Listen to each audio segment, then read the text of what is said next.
meeting to order. Can we all rise and say the Pledge of Allegiance?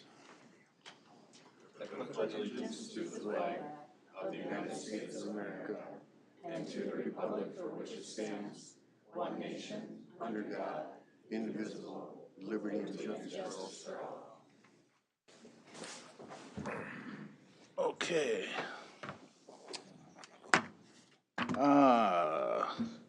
Number 2, approval of the regular agenda and the approval of the consent agenda. Well, first of all, is there any changes that need to be made at the regular agenda? I don't have any changes. Okay, I'll make a motion that we approve the regular agenda. Second. All those in favor say aye. Aye. Aye. Passes 3-0. Consent agenda. Does anybody have a question on the consent agenda? I do not. I do not. Okay. I'll make a motion to approve the consent agenda. Second. Okay, having a first by Maggie, a second by Rick. All those in favor say aye. Aye. Passes 3-0. City engineer project update. Chris. Good evening, everybody. So with your packet this week is my typical project update. I guess I'll ask if there are any questions on these projects. Otherwise, I can certainly read through it as well. So updates for the 22, 23, 24 projects, the highway safety improvement project, the RFB project, which just started up today, and also the water main improvements project, which is kind of getting close to done on 10th Avenue Northeast as far as the utility work. That one just has the restoration, it looks like, to take care of. So get rid of the dirt piles and get the sidewalk and pavement put back together. But otherwise, the 23 and 24 projects I'll be discussing here today with the public hearings. Okay. Any questions for the update? I do not. Rick, do you have any questions for the update? Okay, perfect. Let's move on then.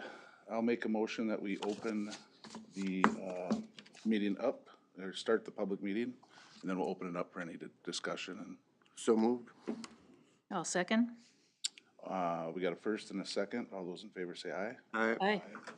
Okay, public hearing is now open. All right, so today we have two public hearings. We'll go through the first one, which is the assessment hearing on the 2023 street and utility projects. That's the project that's wrapping up, well, pretty much wrapped up now, I guess. So if people are here for the assessment hearing, I do have a sign-in list at the back, or right when you walked in. A lot of people are here before that was out there, so please sign in if you can before we're leaving. So what I have is the assessment hearing on 2023 street and utility project. This project was on Sunrise Avenue North, Sunset Avenue North, 1st Street Northeast, 2nd Street Northeast, and 3rd Street Northeast. The improvements included the reconstruction of streets and sidewalks, new sanitary sewer, new water main, storm sewer improvements, and then the new construction of 6th Avenue Northwest, 8th Avenue Northwest, and the business park for about a block and a half for each of those two new streets, and then some improvements in the Greenway Park. So if you're a resident on the 2023 project, you should have had a notice mailed to you along with a reminder, and this would have the proposed assessment for each of the benefiting properties on the project. Going through a few of the costs on the project here. The street construction portion of the project was just under $1.9 million. Storm sewer, $483,000. Sanitary sewer, $274,000. Water main, $409,000. Work in the business park, $655,000. And then the project-related costs at $677,000. And these are all costs that are based on essentially the top end of what they could be. So the project is more or less on budget as far as construction. Project-related costs should come in lower than that number since the contractor got it done so quickly. So a lot less time for us to be out there observing construction. Chris, could you just give a little explanation of what's included in the project-related costs? Absolutely, yes.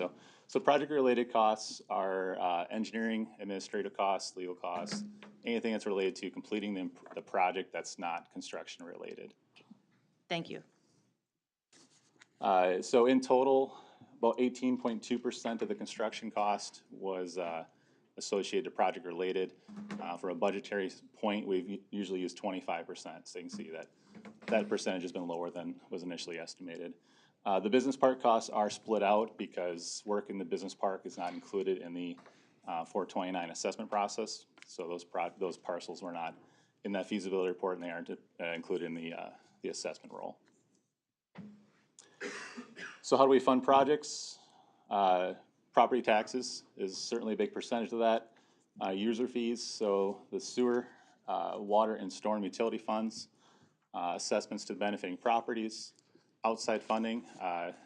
Nothing really on this project that would work for that, and then generally just a combination of all those different sources is used for funding a project.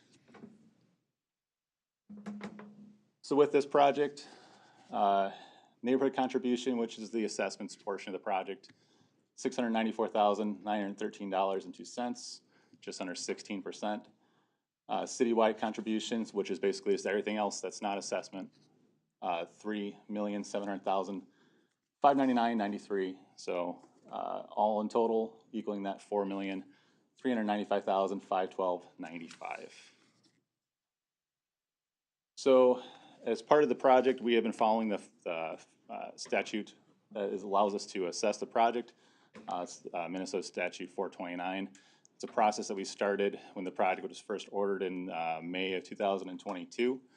And that's where we had public hearings, neighborhood meetings, and went through the process to have council review our feasibility report, order the project, and eventually award it to the contractor.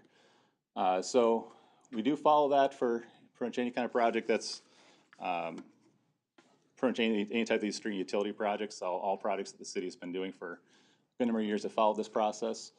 There is a 20% rule for bonding, which is 20% of the bonded cost must be assessed. And a project like this where you have funding from the utility funds, that's deducted first. And so it's just the bonded amount that has to be that 20%. So there was a lower percentage of the project that's actually assessed, but we do exceed 20% for the bonded portion. How we calculate these assessments, we use the unit basis unit method, which is to treat every residential property as a single unit.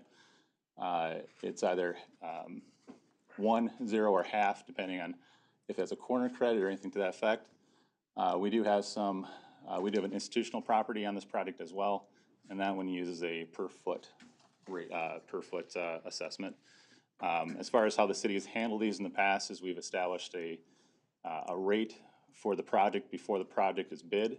So it's not done on a per bid project, so we don't get fluctuations in the assessments based on what the actual bid is. So those can go up and down. We try to kind of keep them more level by establishing that rate early in the process.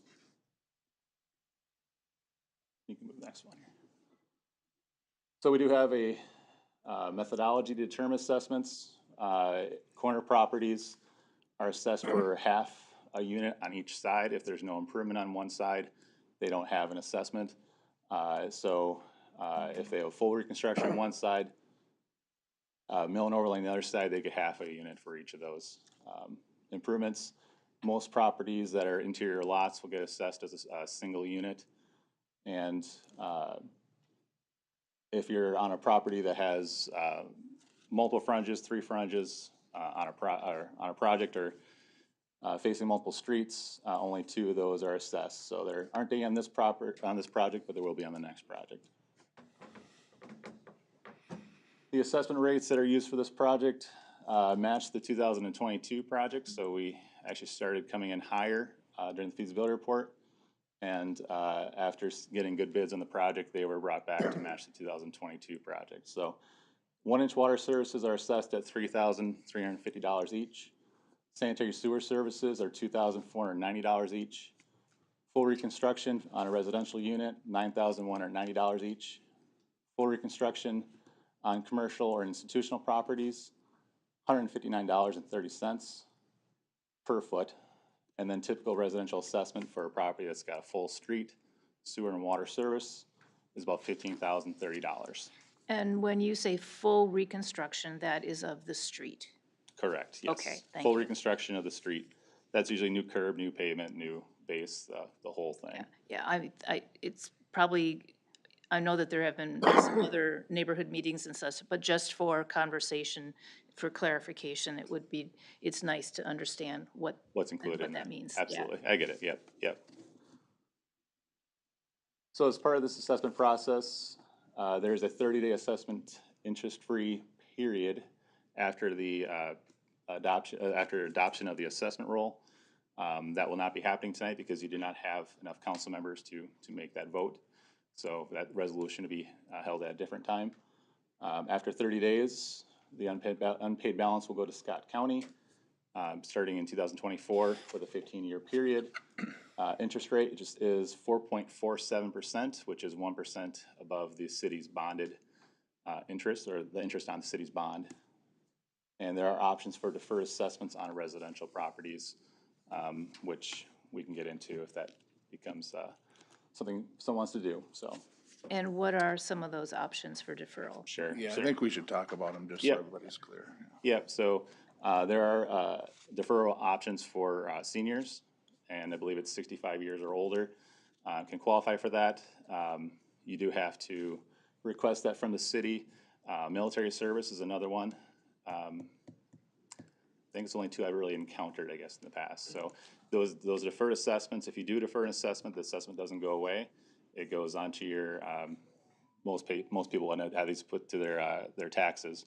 It'll just go onto the taxes and it'll accrue interest until they're paid off. So it does occasionally get requested, but not very often.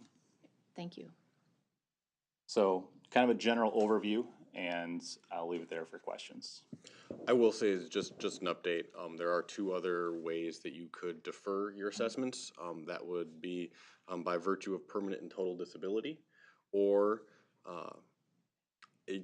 the city council may allow the deferred assessment for unimproved property until either a designated time or that property improves. So.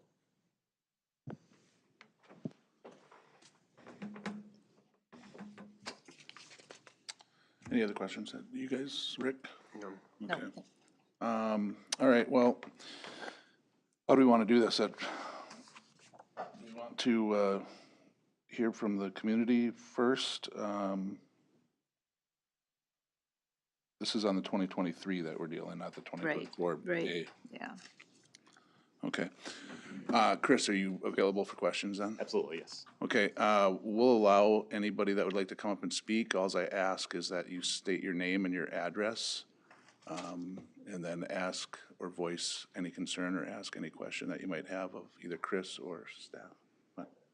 Oh, and there is a 5-minute time limit, so, per speaker, but yeah. Would anybody like to address the? Maybe these questions have been answered. So my name is Leah Zwanovitz, and I'm 201 Sunrise Avenue North. And I just have some questions, and I apologize because I was not able to attend some of the earlier meetings. So maybe this has been already talked about. So if it has been, I apologize. But I just have a question as far as our assessment value. It seems to be quite a bit larger than a lot of other cities. So I'm just curious, what are some of the comparable assessments for this kind of improvement in other cities that would be kind of like our similar situation? What kinds of, data do we have on that? And could you share that with us as far as how that looks? Great question, though. Yeah, so assessments are looked at on an annual basis. So as I mentioned, the 2022 project was our most recent project, and then the rates for the 23 were based on that with a 5% inflationary factor. After the project was bid out, that 5% inflation was removed because bids came in better than expected, and so they ended up matching the 2022 project. So the assessment does need to match the benefit to the property. We don't have a realtor or someone to go through that exercise on every project. But the methodology we use to determine these assessments does look at the actual cost for the improvements. So the cost to do a water service, the cost to do a sewer service very closely match up to what the assessment value is. The streets, I don't know what the percentage ends up on this one right here, but usually it's around 25% of the assessment ends up being, 25% of the cost ends up getting assessed back to the property owners. So the assessment value does match up to a lot of times the true cost of the construction for those services like I mentioned, and then the streets are just a percentage. But oftentimes that will line up very closely to the benefit to the property. The benefit does need to match that assessment though. So on a city-by-city comparison, that's really a difficult thing to take a look at because the assessment is based on the overall cost of the project that New Prague is paying for, and then the assessment is based on what the state statutes allow us to assess. So that's state statute 429, right? Correct, yeah. Right. So, yeah, so comparing from city to city, I don't think is really feasible because it depends on the size of the project. And I would imagine that the density of the neighborhood and how the assessments are Yeah, so- calculated, you know, per Yeah, and property, every- so. Well, I mean, I'm talking about like other cities around us. Mhm. Like I'm assuming if you're repairing a street in a city similar to New Prague, we could get a pretty good idea of what a matching comparison might be. Now, they may choose to pay for different parts of it. I'm wondering how we match up. If I was in another city, there should be some data as to what the cost is on property assessments for street reconstruction for any city. Do we have that available, and is that something that you've considered or looked at when you are pricing these, when you price it out? I mean, Well- some cities don't include, you know, utility or, and there's some do. Our assessment's quite a bit higher than a lot of some, you know, of other cities. So I'm curious as to, yes, I understand how the process is, so I understood all that. I'm asking about comparable cities. Do we have no data on that? When you say we're quite a bit higher than other cities, what are these other cities you've looked at that we're higher than? For example, like St. Michael Albertville, it's around the same size, probably looking at $3,000 for just the road. So I'm assuming with city, it would be probably like 5 or 6, or with utilities and water, you're looking at about 6,000. Other ones are kind of in that 7 to 10 range from what I could determine and locate. So I just feel like we're a little bit higher than what I've noticed or seen or researched from other cities, which, you know, gives me concern as to how we're spending. I just want to make sure that we are using, you know, our resources in the right way and that we are being responsible to our community members as far as how much we're charging them for assessment. This is a pretty high assessment. $15,000, if you loan that out over, you know, the next 15 years, that's $5,000 in interest. That's an increase of about $150 in a monthly payment on a person's bill. Not to mention the fact that we also have probably an upcoming referendum for our school district. So all those things kind of add up. Our average housing value has increased from, you know, mine went over $100,000. So you'll be receiving a nice additional increase in property taxes from me as well.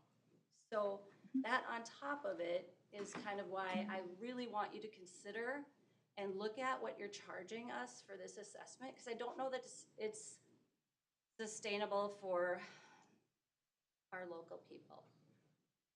You know, that's a big ask for people at a time when we've seen a lot of increase. Right. Well, again, my understanding is that it's based on the total cost of the project. So when we consider a project, it goes out to bid, so a request for proposal, and we get bids in, and as a city, we are required to accept the lowest bid. So whatever that cost may be, then a percentage, of course, is assessed on the properties based on state statutes. So it's hard to take a look, I think, at other cities of what the project is. Is it a comparable project? A full street reconstruction, replacing water main, replacing sewer, replacing, you know, everything up to the But house. what I'm asking you is, that assessment is based on that's your decision. You don't have to charge us 15%. New Prague City can budgetarily determine how much of the project they want to do. That's your decision, that you make that choice. You can say, yes, we are gonna do this much because this is what we've determined for our budget. Now, that doesn't mean you have to charge us that. Well, based on our other budgetary concerns and what it Right. takes to run the city, you know, all of that, of course, is taken into consideration. And as a homeowner here in New Prague as well, I totally understand from where you're coming. Yes, property taxes were impacted last year considerably. So it's not a decision I think that we go into easily. And especially as we're talking, you know, to our 2024 budget, our budget sessions. So it is very difficult. But it all has to be weighed out of what other budgetary items the city has. So that's what I'm asking you to consider. When you think about your other budgetary items to consider, I think you need to also consider the assessments that you're putting on these community members as well. Yeah. Because I think it's beyond what should be required of members of this community. This is, you know, I've been living here pretty much my whole life.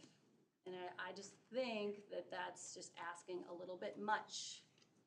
And especially since the property values in our neighborhood are not probably consistent with some of the other neighborhoods in New Prague. So when you think of it like that, and you're charging a flat rate, that doesn't mean that the house in a different area of town may have a better income set in order to cover that assessment. And as you're doing an area of town that is a little bit older, a little bit more modest housing, that those are things that we need to think about. And I just think it should be investigated. Ken, I'm gonna ask you, could you give just a little history background on 20 years ago when none of us were on the council, but the decision was made that we needed to upgrade was it a 20-year plan that we did where each year there was different sections to? Well, I think that actually started prior to 20 years ago. Matt, you might actually have more history on that, but yeah, I think we've historically had the same base rate going back to the early 2000s. That's obviously been raised by, you know, general cost increases over that time period. And I think we've been pretty consistent on that percentage of the project cost and what neighbors have paid in, you know, different parts of town, whether it be south of Main Street, as we've jumped north of Main Street, even for other projects that obviously weren't full reconstructions. There's been a percentage of that on, you know, mill and overlay. So I think we've been consistent throughout that, but you know, that's about all I can give for input on that from my time here, going back to '04. Okay, maybe Matt, you might have some history too. Why was this project a complete overhaul as opposed to a mill and overlay, which would have been maybe, or was that part of the plan 20 years ago that everything was gonna get reconstructed? Nope. So about 5 years ago is when we started looking at the section of town. And we camera all the sewer lines, we check through all the catch basins, we go through all infrastructure. We do soil borings, and that's what determines if it needs a total reconstruction or if it needs just a mill and overlay. So on this project, you can see like 3rd Street, that was just a mill and overlay. Utilities cambered really well, water main was in good shape, PVC pipe. That's when you look at it and you say, okay, this is just a mill and overlay. On Sunrise, Sunset, 1st Street, 2nd Street, we're talking 80-plus-year-old sewer clay pipe that when we cameraed, we found out a lot of areas that are cracked or they actually have a lot of roots that are in them. So 5 years ago when we originally cameraed this area, now it's in a yearly cycle until this project was complete because we found so many roots that we were having so much sewer issues with them. So I would have never recommended just a mill and overlay on any of these streets. The utilities were completely shot. And I think a lot of the residents would probably see it during the winter time, not speaking for Bruce, but there's 3-4 water main breaks in that area every winter. So the water main is also in that same category. So there's a lot that goes into detail of, is it a mill and overlay or is it a total reconstruction? Right, well, I want that information out there so everybody understands that sometimes those projects come in cheaper if it's a mill and overlay as opposed to a full construction. Bruce? I think, Sean, too, we need to recognize that I think we've been really consistent in regards to our percentage of what we charge for the assessments. But we've seen construction costs nearly double in the last probably seven years or so, not even. So that automatically has driven up those costs. I mean, we used to see assessments in the $7,000 range, and now we're seeing $15,000 range. So I think the city has been really consistent in regards to what we assess and what utilities and what portions of those utilities we assess. I think we've done that from day one, but in regards to what it has cost to do a project has, like I said, nearly doubled. So and we're kind of seeing that across the board in utility stuff. Sure, no, and I get that, but I don't want, it just seems like, oh, that's bad luck for these neighborhoods because they were the last ones on the, Right, on the yeah. list, you know? Exactly. But I don't know, Scott, what options does the city have? I mean, this project's already been done. We have to pay for it. And that's the problem, and as Chris pointed out, you do have to assess a certain percentage if we are using bonds to finance the or the improvements to all the properties and the street and everything else. You are following your policy, you followed it every year, that policy has been updated, I don't know, I think it's within the last 10 years, it has been updated. Which is like last 2 years. Yeah, well, I'm thinking back, it's been updated in the past 20 years that Ken and I have been involved with the city at least 3 different times that I can think of. So you are looking at that and valuing what's there, but Bruce is correct. The cost of these projects is way higher than it used to be 10 years ago, or way higher than it was 20 years ago. That affects the ultimate percentage that's going to be assessed to a property holder. Now, again, it's got to match as a special benefit to the property, and typically those have been correct when we've looked at that over the years. So I don't know how far we've gone with this project at this point, but other ones we have been on, any challenges we've had, we've looked at carefully, and it's been correct that the assessment amount was spot on. So that's the history I know of all the projects we've done. Okay. How many bids did we receive for this project? Well, I think we had a pretty good amount of bids. I think it was 9, if I recall correctly. Okay, well, and the reason I ask that is I'm just trying to figure it out. I mean, if we have data from other, well, I mean, St. Michael Albertville's well, I think it's a town of 20,000, not 8,500, but, what would towns like that, I guess if there's more construction companies bidding, the chance of these projects getting bid down or just more construction companies within a particular area that are all fighting for jobs, they maybe can bid a project down. Do you see where I'm going with that? That maybe because where we're located. You're actually in a very good location for getting competitive bids, where you're getting bidders from Mankato to the metro. Oh, okay. And the contractor in this year's project was from Mankato.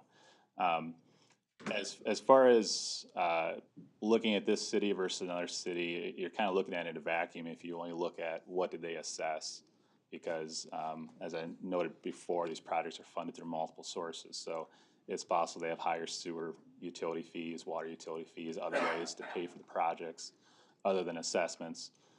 You're using a balance of everything, and with where you're at, your assessments do match the benefit to the property. Some cities don't do assessments at all. There's not many that do, but they just have higher property taxes to make it up.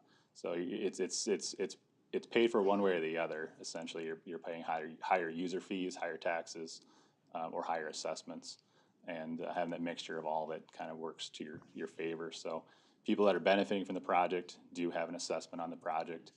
They do have 15 years to pay it off. Interest rates do vary, so everyone's going to be treated a little bit differently. The next time a full reconstruction is going to happen, this neighborhood's going to be 70 years from now. And so there's going to be improvements, there's going to be mill and overlays, but no one's going to have to deal with a major reconstruction for a long time. So it's a once-in-a-lifetime project. It just happens to be that it's happening in 2023 for some residents on the area. Where were I'm just curious, I know we took the lowest bid, but was that substantially lower? Were there several that were close? And not exact, but I'm trying to use memory here. I think they were around 3.7 million. I want to believe the number 2 is around 3.94, somewhere in that range. Okay. Not that it means a lot to the residents, because it's still $3.7 million. Yeah, but I have worked in cities that do assessments on a per project basis. So the bid comes in from a local contractor, and then they say we're going to assess a percentage of the bid to everybody. And then you get wild fluctuations in the assessments. You have a very good bid, and then you have much lower assessment the next year. Project happens, you don't have good bids, and the people in the following year are paying 20%, 30% higher assessments because they don't have that benefit of a low bid. So if you had bid a project in 2019 and bid a project in 2020, which you did, but they're completely different types of projects, and you're assessing just a percentage of a low bid, you would see some pretty big jumps. Especially 2022, we saw a very big jump from 21. So I do caution about using the actual bid, and that's why your methodology of determining a rate early in the process, having the ability to back that off if you do get good bids. But if you get high bids, you're holding to that value that you told people would be in the fall before the project. It really makes it more equitable, more fair to everybody. Of note, Sean, the Holtmeyer's bid that we took was 3.7, as you mentioned. The high bid was 4.5 million. So about an $800,000 difference. And there was nine bidders, or? Yeah, 8 or 9 here, just Okay, scrolling quickly. okay. All right, does anybody else have any other questions? Yeah, please feel free to. I was wondering, Please come up, will you come up and state your name to the microphone too, and your address, please? hi, Barb Cavan, 209 Sunrise Avenue North, and just wondering, are we assessed for the pathway? You know, the greenway has all been redone. So are we paying for the greenway as well as, or is that separately? Chris, can you answer that, or is that? There's no direct assessment for sidewalks or trails or anything, so the rate we determined was before the project even bid out and was designed with those trails and sidewalks. So we aren't incorporating sidewalks into rates. Okay. And then I had reached out and emailed you about reimbursement perhaps for water lines and sprinkler heads that had been damaged on our property. You know, we had been told multiple times to mark, which we did. However, all of our water lines were broken. All the sprinkler heads have to be replaced on the west side and the north side of our house. And I know there are other lots that had the same issue. You know, it's gonna be a few $1,000s for us to replace that.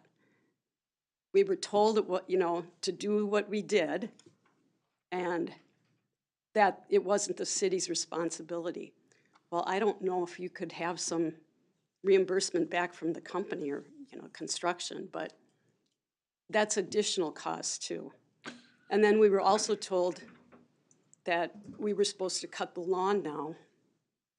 That's gone from the street, which is new grass. And it's a large amount of grass. And I don't see why I, as a homeowner who doesn't own the land, are being asked to cut. So just things for you guys to talk about. No, and I'll let you know that I was approached by a neighbor of yours that I don't see here tonight, but same thing with the sprinklers system. And we did discuss that as a council, a few council meetings ago. Yes, it was a few weeks ago. I don't know, Matt or Ken, can you answer that question as far as the right-of-way? And I don't know if, I can't remember which one of you gave the explanation to us at a few council meetings ago when I had asked that question on behalf of one of their neighbors. Yep, so sprinkler systems originally, I shouldn't say originally, they're not supposed to be in the road right away. We've always said that. But we also have told residents, if you put them in the road right away, you would put them in at your own risk. If they get damaged because it's not supposed to be there, they're your responsibility to fix. It's been like that for 20-some years of doing these street projects. I will tell every homeowner that we ask them to mark them and we do our best around, the contractor will do their best around them. The tough part is on some of these properties, they have a sidewalk that's in the city road right away. Sprinkler systems are only about 1 inch, 2 inches underneath the sod, and now we're putting in a sidewalk that has a 4-inch base and 4 inches of concrete, so we're already 8 inches down. Those sprinklers are gonna get hit. So that is part of it, that, if you put them in this road right away, there is a chance that they're gonna get hit. If I hit them with a snowplow, if a head sticks up in the winter and one of my plow drivers hits it, we are not responsible for fixing it. That sprinkler system is not supposed to be in the road right away. You put them in there at your own risk. It's very similar, Sean, to almost anything, I guess that'd be, whether, if somebody put some ornate gardening or something up there as well. General policy is, it's not supposed to be there, but if it is there, we'll allow it to remain there, but, it actually is written in city code that if something were to happen, it is kind of at their own risk, because it is technically city right-of-way that is purposed for transportation of people, I guess. Okay. And then I'm assuming the additional grass that you were talking about, that's a boulevard. So you've got the sidewalk and then you've got grass beyond that as well? That's the trail. That leads to Greenway Park. So First Street and Second Street were abandoned, and we put the trail that goes in between there, and that's where the property that they're talking about. Okay. It is my recommendation to the council, like we have had earlier this summer or that was last year, all the other areas that we stopped cutting and then we kind of went back to cutting. We try to be consistent with that. Areas that we cut and what we do not cut.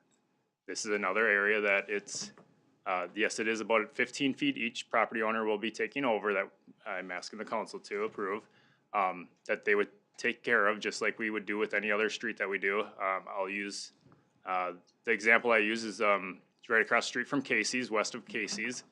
There's a property, or that street used to come straight at an angle up to Fifth Avenue. And then when we redid the street about 15 years ago, we curved it so it's more of a 90 degree, so it was a safety hazard before. Those homeowners took on about 30 extra feet of property, and there's about 5 homeowners, and I will say almost every homeowner in that case was excited to have the additional grass. They maintained the grass, they cut it. So we try to stay consistent, and that's why I would say First and Second Street, that additional 15 feet each property owner, again, roughly, it would be my recommendation that they would take over. I mean, when you start talking boulevards, it becomes a very tricky question, because how much is too much? How little is too little? I think about my house has about 10 feet out front. Some of my neighbors mow it, some of them don't, and it gets pretty annoying sometimes with the ones that don't, but at the same time, when you start trying to draw a line, then you start getting people saying, well, mine's only 1 foot less, why not mine? Or mine's only 3 foot less, like why not? Like where's that line? And so for equity's sake, it's within city code basically that you will maintain the right-of-way grass next to your property. And that's just across the board, so that way no one's trying to split hairs of how much is too much or how little is too little. 1 pass for me might be 7 passes for someone else because of different mower sizes, and just to try to make it equitable across the board. Policy is, and it's within city code, that you are responsible for the right-of-way grass next to you. Well, I think that's something we could probably bring up too. I don't want to get too mired into the weeds with the. And I mean, it's certainly, we should always be exploring policies and how we want to continue to work those policies going forward. I agree. Sure. I just think this is. Can you please come up to Yeah. the podium so Yeah, that just- we're recording? I'll just camp out here. So I think this is a little bit different situation. Partially because if the extra land that was given to me was going to not be a public I get it, what you're saying with the boulevard, right? There's a small strip of grass, but this is like a park trail.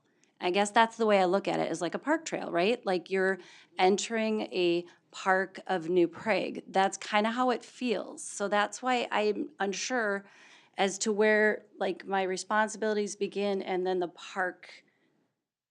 You know what I mean? And I get it. This was developed later. This wasn't a part of the initial plan. Basically, the city said, hey, you've got a dead-end street here. We don't want to maintain it anymore, because frankly, I was kind of happy because I was tired for the past 10 years of pulling asphalt out of my yard because they'd plow it and it would just be full of asphalt pieces. So every spring, I would just go and pull them out of my yard. So when they actually did close it off and turned it into a trail, I mean, it looks a heck of a lot nicer because nobody did anything to that street for 10 years. Nothing. And I put up with it, and I dealt with it, And now I have it as grass. It does look nicer. But again, is this a park or is this, it's different. I don't know how to explain it, but it's different. It's not like, I mean, do you want me to shovel the trail?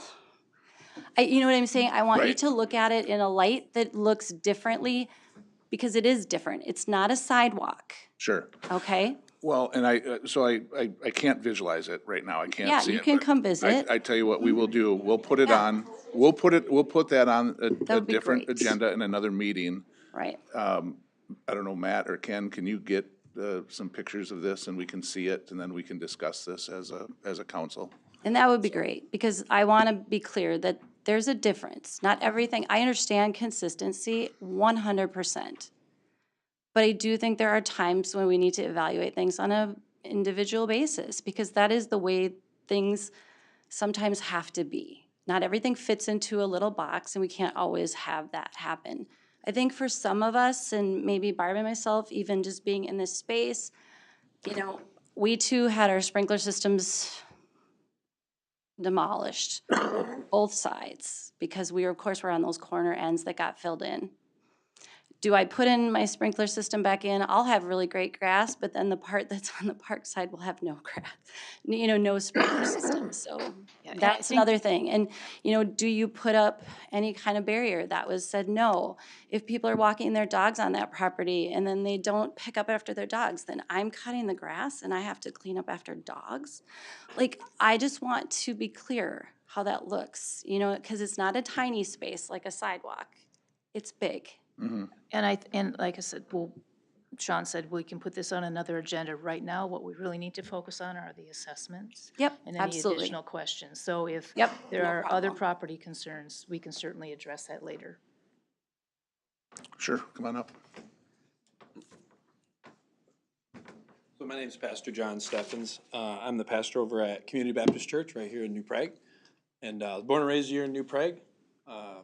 Live here, reside in New Prague, and also just represent a number of families. Obviously, churches are comprised of units of families, obviously. And a couple of people that are here that are going to speak to some other things. But one of the things that I am concerned about is about 2-3 years ago, we received an assessment for about $40,000 with what you guys did on, keep forgetting because it was always 500 County 10th Road, but Avenue, it's yeah. 500 10th Avenue. So on 10th Avenue, we got an assessment for about 40,000. We had submitted a kind of an appeal letter, but we talked over as a church family. We recognized that was the entrance to our church, so we were like, okay, we didn't want to create, we weren't going to make a huge deal of it. We're like, okay, fine, and then time went on. In the last couple months, we got another assessment for the road on the south side for 60,000. So in the last 3 years, we've received basically assessments for around $100,000. And one of my concerns, and there's some others will share some other concerns, but I think one of the things I want you to consider is simply assessments as they relate to churches as being different entities than simply a residential home. So with respect, obviously, to any of the residents here who have shared their concerns, I think for a church to be viewed on par with a residential home is, they're in different categories. A church is a 501c3 nonprofit organization that exists to serve the community, exists to, this is how we obviously, and you obviously know that, to use our resources to be an asset to the community around us, to better that community. I live here on the west side of town, and I can't say that about my property, that I'm using my property that I live on the west side to better the community, to serve the community. And I'm just concerned, obviously representing a whole host of tax-paying citizens, but also at least half of them are tax-paying residents of New Prague. And, we're a small, we're 50, 75 to 100 people, to $100,000 is quite a bit considering we're in a different category. I struggle with because assessments, it seems to be somewhat of a loophole that that's a way to tax, because it's a tax. Whenever you exact money from citizens, it's a tax. We can call it assessment, you can call it a tax, whatever. But as churches, I struggle to understand how that's not an undue burden on a church that is a 501c3 organization. Because that's one of the questions I have, because it does seem to be an undue burden on a 501c3 organization that is in a different category. So I'm wondering how that relates to all that. And then the other side of it, of course, we've been in the community for 108 years. We, as I was here just about a year ago, you guys approved, we just, super appreciative of the community support for the multi-field complex that we're putting on our property, and everyone on the council was knowing the value of that. I'm already gonna be working with people who are already contacting me, the residents of New Prague who are going to benefit from seeing their children be able to actually have space in New Prague, which I'm driving 40-minute round trip out to Eagleview because there's no field space, which that'll be different next spring.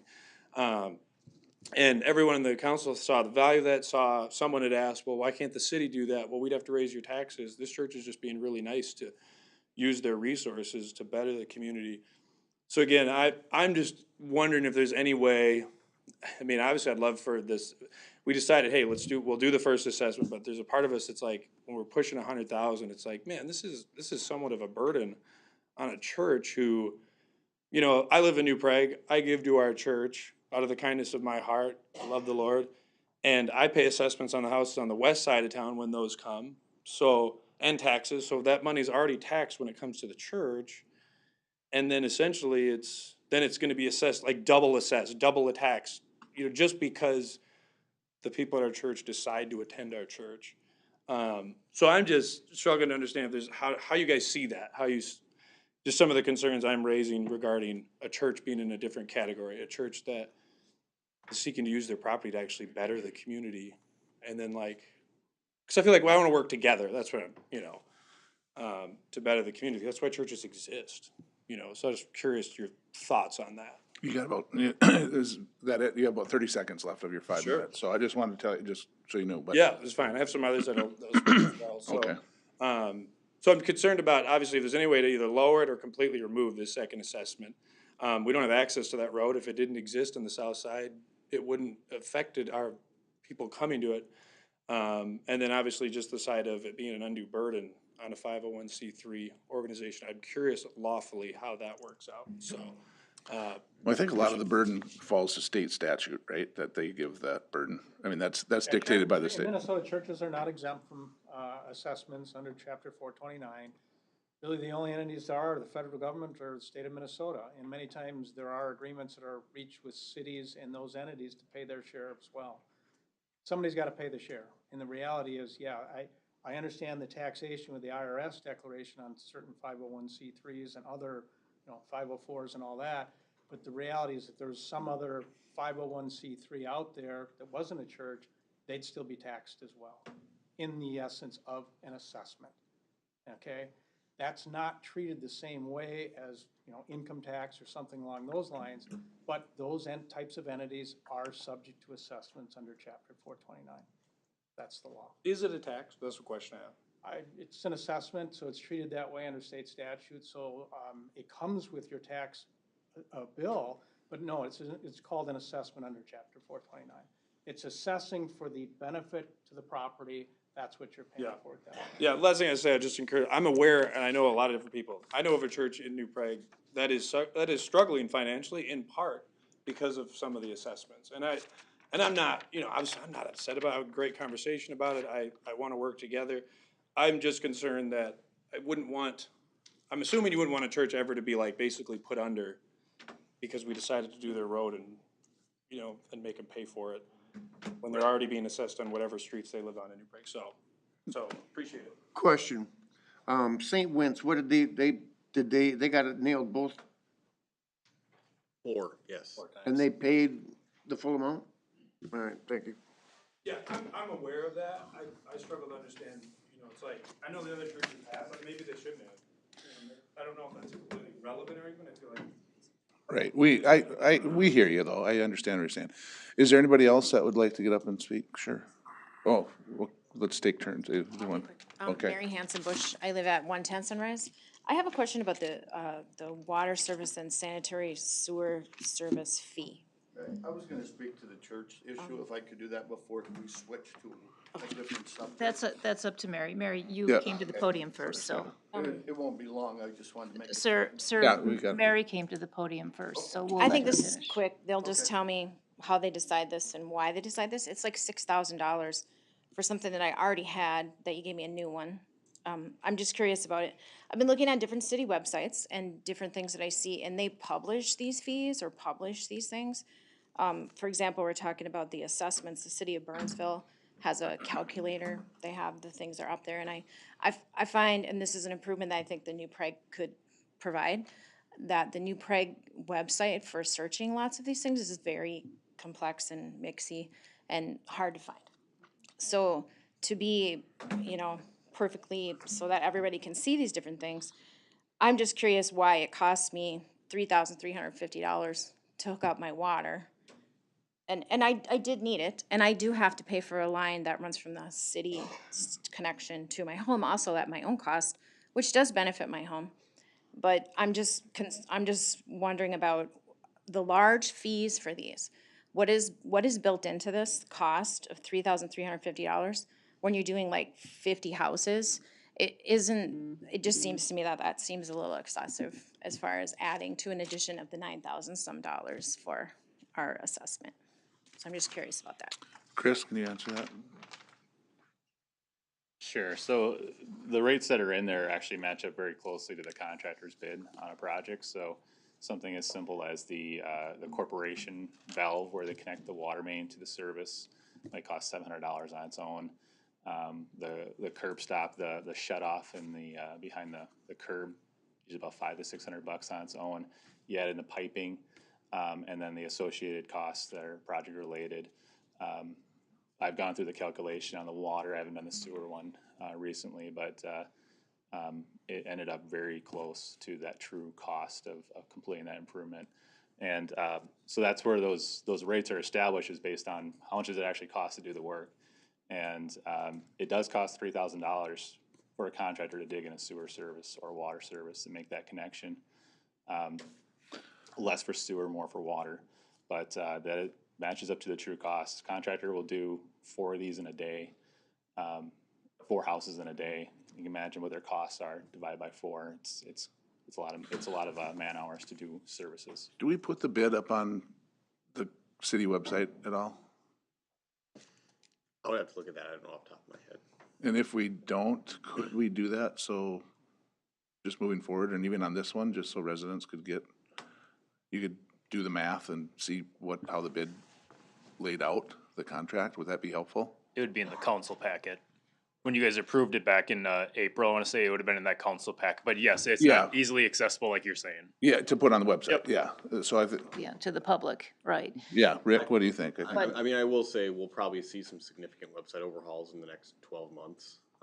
And that's probably something, just for more information than's ever been on the website, I'm hoping to get out there. And project-related stuff will hopefully be out there as well. But this isn't also the first time that we've seen these numbers, because we've had neighborhood meetings and, information sent out. So this is not shouldn't be brand new to all of us at large that we have seen this. Yeah, this should probably be the 4th time I've presented these numbers.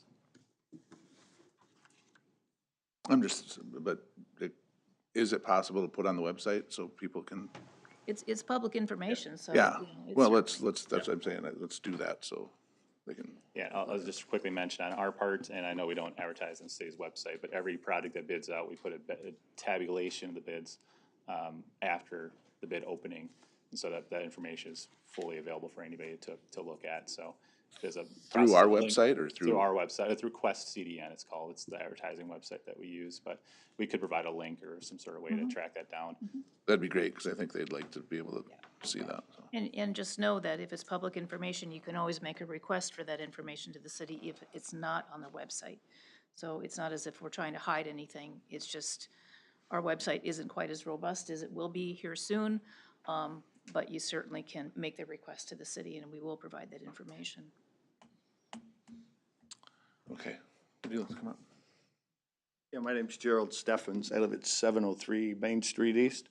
I'm the former pastor of Community Baptist Church, moved to the community in 1985 and became the senior pastor for about 30 years. So just wanted to make a comment about the assessment as opposed to, not being taxed as a church. And I think we recognize that there is a slight difference there, although it comes to us, it is the same burden as a tax would.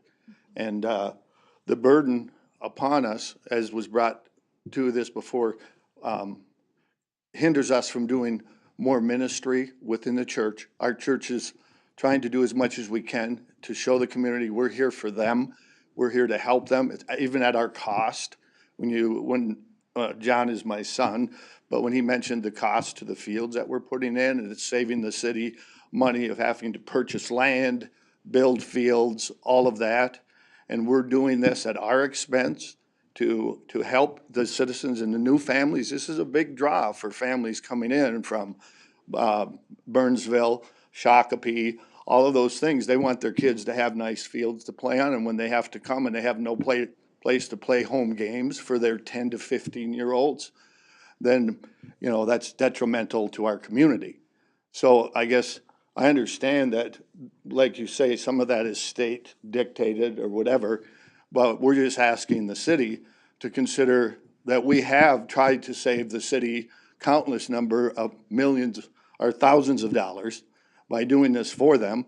And any revenue that comes in will go into a fund that we've designated to be used for other such projects that we can build or do to help.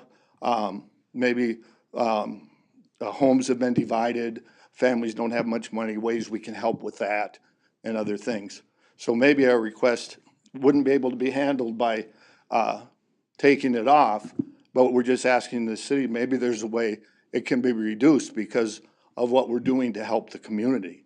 And to keep you from having to put in those fields, if you were to figure out the cost of that would be considerable, and we've removed that from you now. No, I understand, and I'm very thankful of what you and your church has done with those fields, but that was your decision to put those in. Sure, I understand We that. appreciate it, but those are the decisions we have to make all the time because we have people, we're bombarded, they want a second sheet of ice and a new ice arena, and they want more lacrosse fields, and so we get all that every day. Sure. And those are the tough decisions we have to make, but we still have to maintain our infrastructure on the city. Understand We that, can't right. have, you know, so, and the big thing is right after we finish talking about this 2023, we have a public hearing on the 2024. And maybe some of these issues should have been addressed last year at that meeting, because now we're stuck with a bill.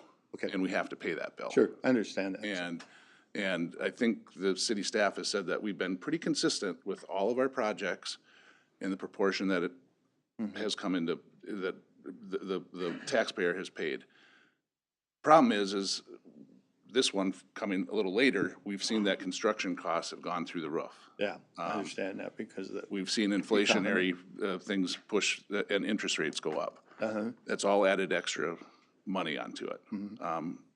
I feel, I hate to say that, it's bad luck that your Right. street came at the end of the 20 years instead of 20 years ago, right? But that's the situation that we're in right now, so. So And I that's hear you what and I- I appreciate, and I know the Right. council does, and I think we were very vocal when you decided to do it. Right. We were very accommodating as much as we could. And there was a lot of neighbors that did not want that and were addressing us, fighting us, and we said, hey, this is There were a great few. for the I city, so don't we know stuck if up for, Yeah, you know. I guess it depends on what you call a lot. Well, 'cause maybe we've had a a lot lot, who say they're you're right. excited about, but I'm not gonna argue that. Right. I just wanted to say that our goal, and it's not going to change, it's still going to be to try to improve the community, and what we have will be used for the community. It'll just that we can do less for the community when we get stuck with over $100,000 in money that we would be trying to put back into community projects, but now we can't do it. And, you know, whatever, you'll use it for the projects you'll have to improve on, understand that as well. But we're still here for the community. Just wanted to let you know that, and if there was any way that there could be help with that, because it is going to bring in a lot of people, and I think it'll be good for our community. So glad we can help with that, so. Agreed, thank you. Appreciate it. Thank you. Is there anybody else that would like to? We'll get to everybody. My name is Trevor Schwartz. I live over on 307 2nd Street Northwest. But I'm here more speaking not from a homeowner, but from a perspective of a church member over at Community Baptist Church. Just wanted to highlight a couple of things that I pulled off. The website is, and I was looking at 429.021 specifically when it was talking about special assessments, and it says, a special assessment cannot exceed the amount by which the property benefits from the improvement. I would argue that just simply redoing a street, because we are only bordering Third Street Northeast, which was only a mill and an overlay on that street, if I'm understanding it correctly. And then as well as the same thing that was done on, what was the old 37, 510, I think it is. So my question would be, how do they decide or prove the value has gone up that much? And that it doesn't, that it benefits from the improvement? Not just that it went up, because inflation went up, but it benefits specifically from the improvement. The other question I ask is, if there is need to be proof, like a realtor assess, or however they might do that through the county, who kind of carries that burden to prove that? Is that the city, or is that the church or homeowner? I might argue if it's your project and we didn't get a say in it, per se, that should be on the city to prove that, not us to prove that it's not gone up that much. So I guess those are some concerns of mine, as well as I just want to point out the fact that our church, as we talked about some of the deferral options there, our church has disabled people, our church has military folks, our church has people that are elderly, all those things that would fit under a deferment, I guess, reason. We have all those people within it that have already paid some of their share of taxes. So I struggle with it because in your own verbiage on kind of right under that statute, when I was reading, it says literally verbatim, special assessments are a form of taxation. This is what I found underneath some of the verbiage of 429.021 that when I was reading through it and doing some of the research. So my two concerns, I guess, are mainly, did our property go up $100,000 in 3 years just because of those improvements of resurfacing when they were already surfaced as it was? Yeah, and I've got lots of other things, but I also want to be respectful of other people's time so they get a chance to speak as well, so. Well, you have 2.5 minutes left, so, I mean, if there, Do you guys have anything that you could say as far as the value part? Like, do you guys have to prove that? Is that a county thing that comes through, or? The first thing I want to add in, Third Street was a full reconstruction. So it was a mill and overlay in 2019 as an emergency because the pavement was failing that badly. And then we had to come back and reconstruct it. So I just want to add that in there. It is a full reconstruction on Third Street. As far as determining the value, we don't do that on a project by project basis. So if there is a contested assessment, that's when that process would start. what's the process to contest an assessment? Need to file an objection tonight during this public hearing. If you don't file an objection right now, and the public hearing is closed, you forego any ability to challenge the assessment. Okay. I believe we already filed it last week, but. Or send in a letter. You have a letter, yeah. So is there enough? You can construe that as an objection if that's what you want, but it doesn't say the objection, but that's fine. Well, then I can definitely get something. I guess you're saying I have to have it by the end of the meeting. No, right now. You can just state it right Yeah, now. well, I would like to We contest it. can treat it as an I guess objection. formally. That's Oh, fine. okay, We'll okay. treat it as an objection. Yep, just so we can at least go through the process of questioning that, yeah. Yeah, that's probably all I have to say at this time. It is a little bit frustrating when you don't get as much of a say in somebody saying, hey, we're gonna redo the street, we're bringing in a sidewalk, we need you to put up a fence here, there. And then when we're helping, and then on the flip side, they say, oh, by the way, you're gonna pay for a lot of this, which I get, it's gotta be paid for. It's just, it feels like it's kind of an undue burden on the church, because all of a sudden the church goes under and all we get is a shrug. Well, sorry, that's just the way it is.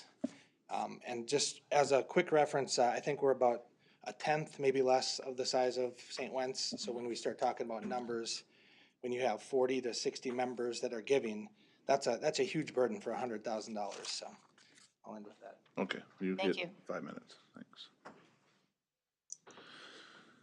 Is there anybody else that would like to speak on behalf of the assessments? Ben, sure.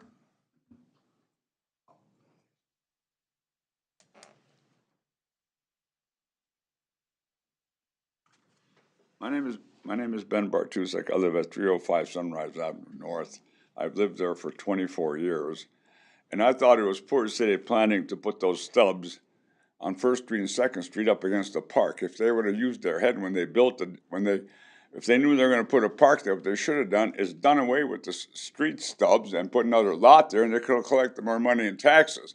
And as long as it was city property all the time, you can't push that on a private individual to maintain. That stays, there's nothing that they benefit from cutting the grass on it. So I'm just sticking up for my neighbors and saying that the city has to cut it because it's been their property all the time. So that's all I have to say. Well, thanks, Ben. We're gonna put that on the agenda item, so, because I don't think any of us really realize what it looks like right now, but we'll investigate it and we'll debate it. Is there anybody else that would like to speak? Still just 2023, right? This is 2023, that is correct. Yes, this is, So while we're still in the public hearing, just a reminder, we won't be voting on this issue tonight because we need at least 4 city council members per state statute to vote on this. So, the plan is to come back, and vote at our 5 o'clock meeting on the 24th, so next Tuesday. so there will not be another public hearing with 4 people? Correct. Okay, that's just the one time, okay. Does everybody understand that on 2023? Get a notice, 30 days. I'm sorry, can you come up and? Oh, hi, Milty, I didn't see it was you. Milton Tikowski, 210 Sunset. I'm just wondering that 30-day assessment now. We're gonna get a letter to tell us when we're gonna be in that 30 days, or how does that work? So if the city council votes on this, next Tuesday on the 24th, 30 days would start then. And so you'd have 30 days starting the 24th if you wanted to submit any payment to the city of more than $500 interest-free. So it's gonna be the 24th, you'll start? Assuming that it passes on the 24th, then it would start after the meeting, or does it formally start the 25th? We sent a final assessment notice, we go out, so. Okay. Okay, we'll get a letter, is what you said. Typically, I think isn't that what we've done, Chris? We've sent the final assessment. Yeah, we usually do. Okay, that's all I had, thank you. Thanks, Milty.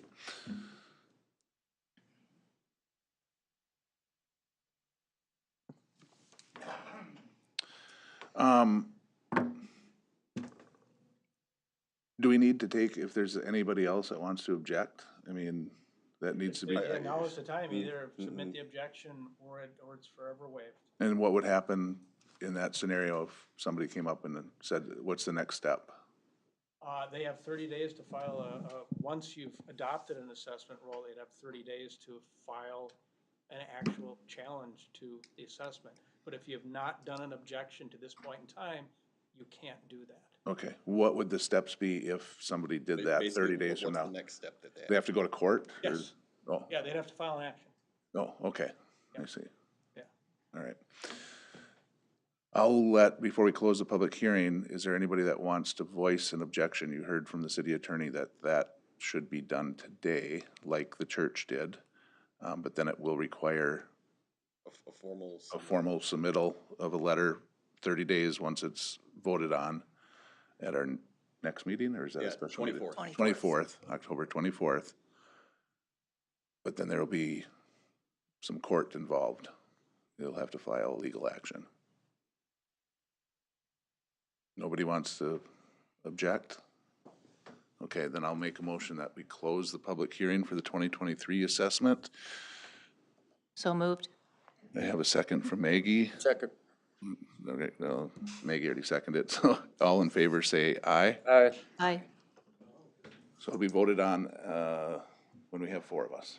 Right, we have to have, yeah. we have to have 4 to be able to vote. Yes.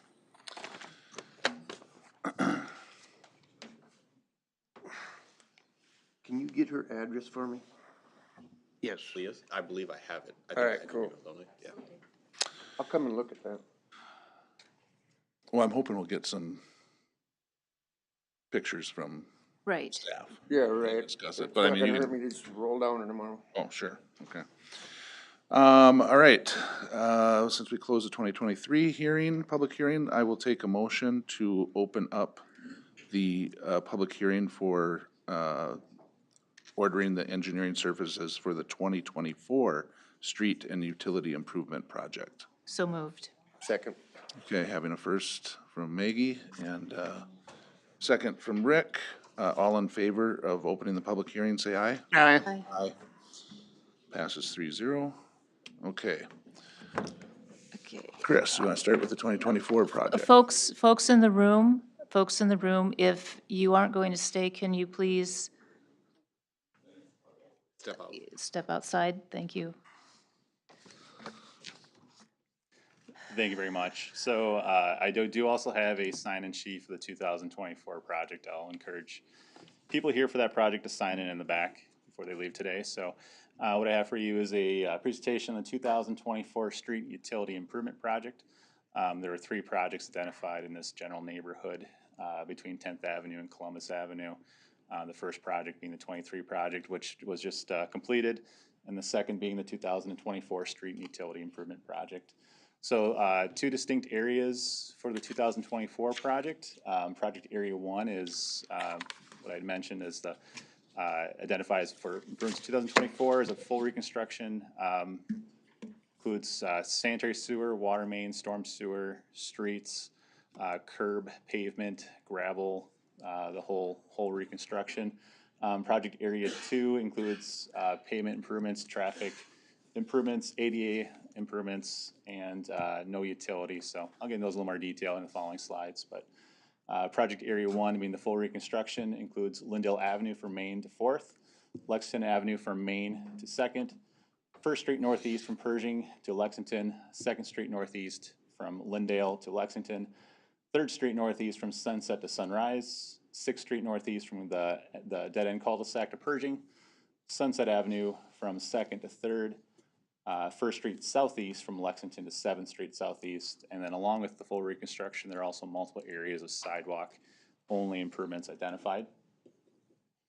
With a reconstructed street, as I mentioned, pretty much everything's going to be torn off and would be fully replaced with new pavement, new curb, new gravel, and all that. There's one exception on Sunset Avenue North, which is including pavement replacement only, curb and gutter left in, and trenching of water mains, so the street won't be fully reconstructed on Sunset Avenue. Most streets will receive new water main or services, especially the north-south direction.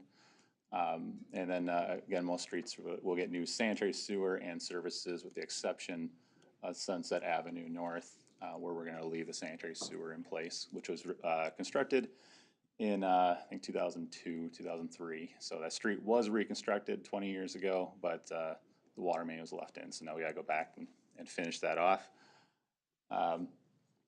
With the storm improvements, includes new pipes, new catch basins, new manholes, and then construction of sidewalk on one side of each of the streets, at least one side for each of the reconstructed streets. In addition to the reconstruction, there are sidewalk-only improvements identified on 2nd Street between Lexington and Sunset, 3rd Street between Lexington and Sunset, Lexington Avenue between 2nd and 3rd, and 1st Street Southeast between 7th Avenue Southeast and the west side of the Hy-Vee parking lot. So it's a general overview where everything is located. Most of it is just west of the previous project, with 6th Street Northeast off of Pershing and 1st Street Southeast being a couple outliers away from the main project area. Just to kind of show some of these improvements, everything in gray on these streets is going to be new pavement.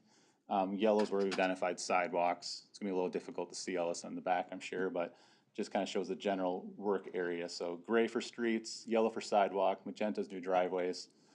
We also have blue on there for water main and green for sanitary sewer. So working our way north here, we do have the sidewalk-only improvements shown on this map on 2nd Street and Lexington Avenue. Those sidewalk-only streets are identified to connect sidewalks. So they're connectors to a park, connectors to other sidewalk systems, trying to look at a full sidewalk network in this entire area. Moving north through here, we have also identified some sidewalk on 3rd Street Northeast and a trail improvements around Northside Park. That trail may or may not get constructed with the project, but it's something that we've proposed as a likely improvement in the near future. Going to Pershing, 6th Street Northeast off of Pershing, the cul-de-sac with the sidewalk on the north side, and then 1st Street Southeast, which was previously in the 2023 project, got pulled, and then pushed towards the 2024 project. Also proposed for full reconstruction. I do want to highlight a couple things. So 1st Street Southeast is actually a state aid route. It's on a municipal state aid system route, along with Lexington Avenue. So a couple of those streets do receive funding through your state aid system. Project Area 2 is on 10th Avenue Southeast between Highway 29 and 1st Street Southeast. So the northeast corner of Hy-Vee, north side of Hy-Vee would be the north limit. This includes primarily a mill and overlay improvement with the curb and gutter and utilities left in place, ADA improvements at each of the curb ramps, so each of the street crossings to be updated, new crosswalks, and then also a mini roundabout is being considered at the intersection at 3rd Street Southeast.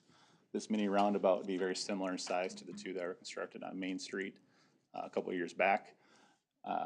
And then the idea of a center median is also being proposed.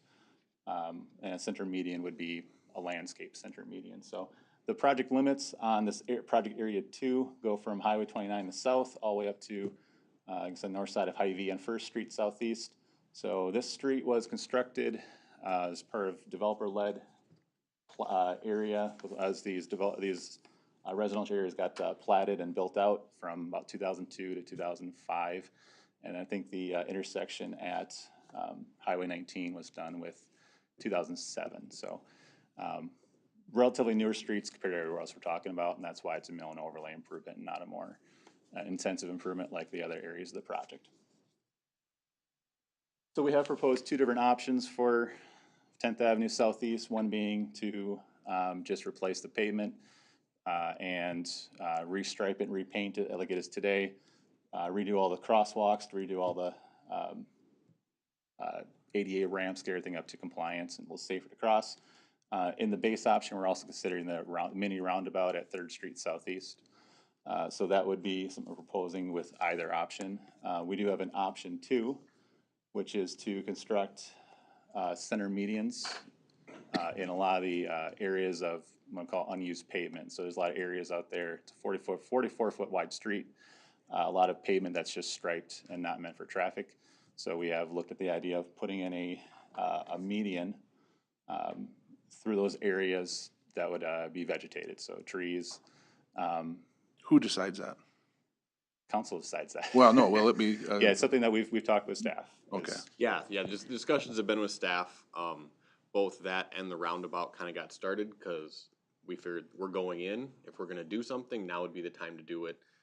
Obviously, any work costs money, but it's probably cheaper to do if the road's already getting tore up anyway. So that's just where to have those discussions. Sure. Yeah, and the driver for both the mini roundabout and also the medians is to improve pedestrian crossings and provide some traffic calming. It's a mile of roadway that's 44-foot wide with very minimal access points. So it does see higher speeds than it should have.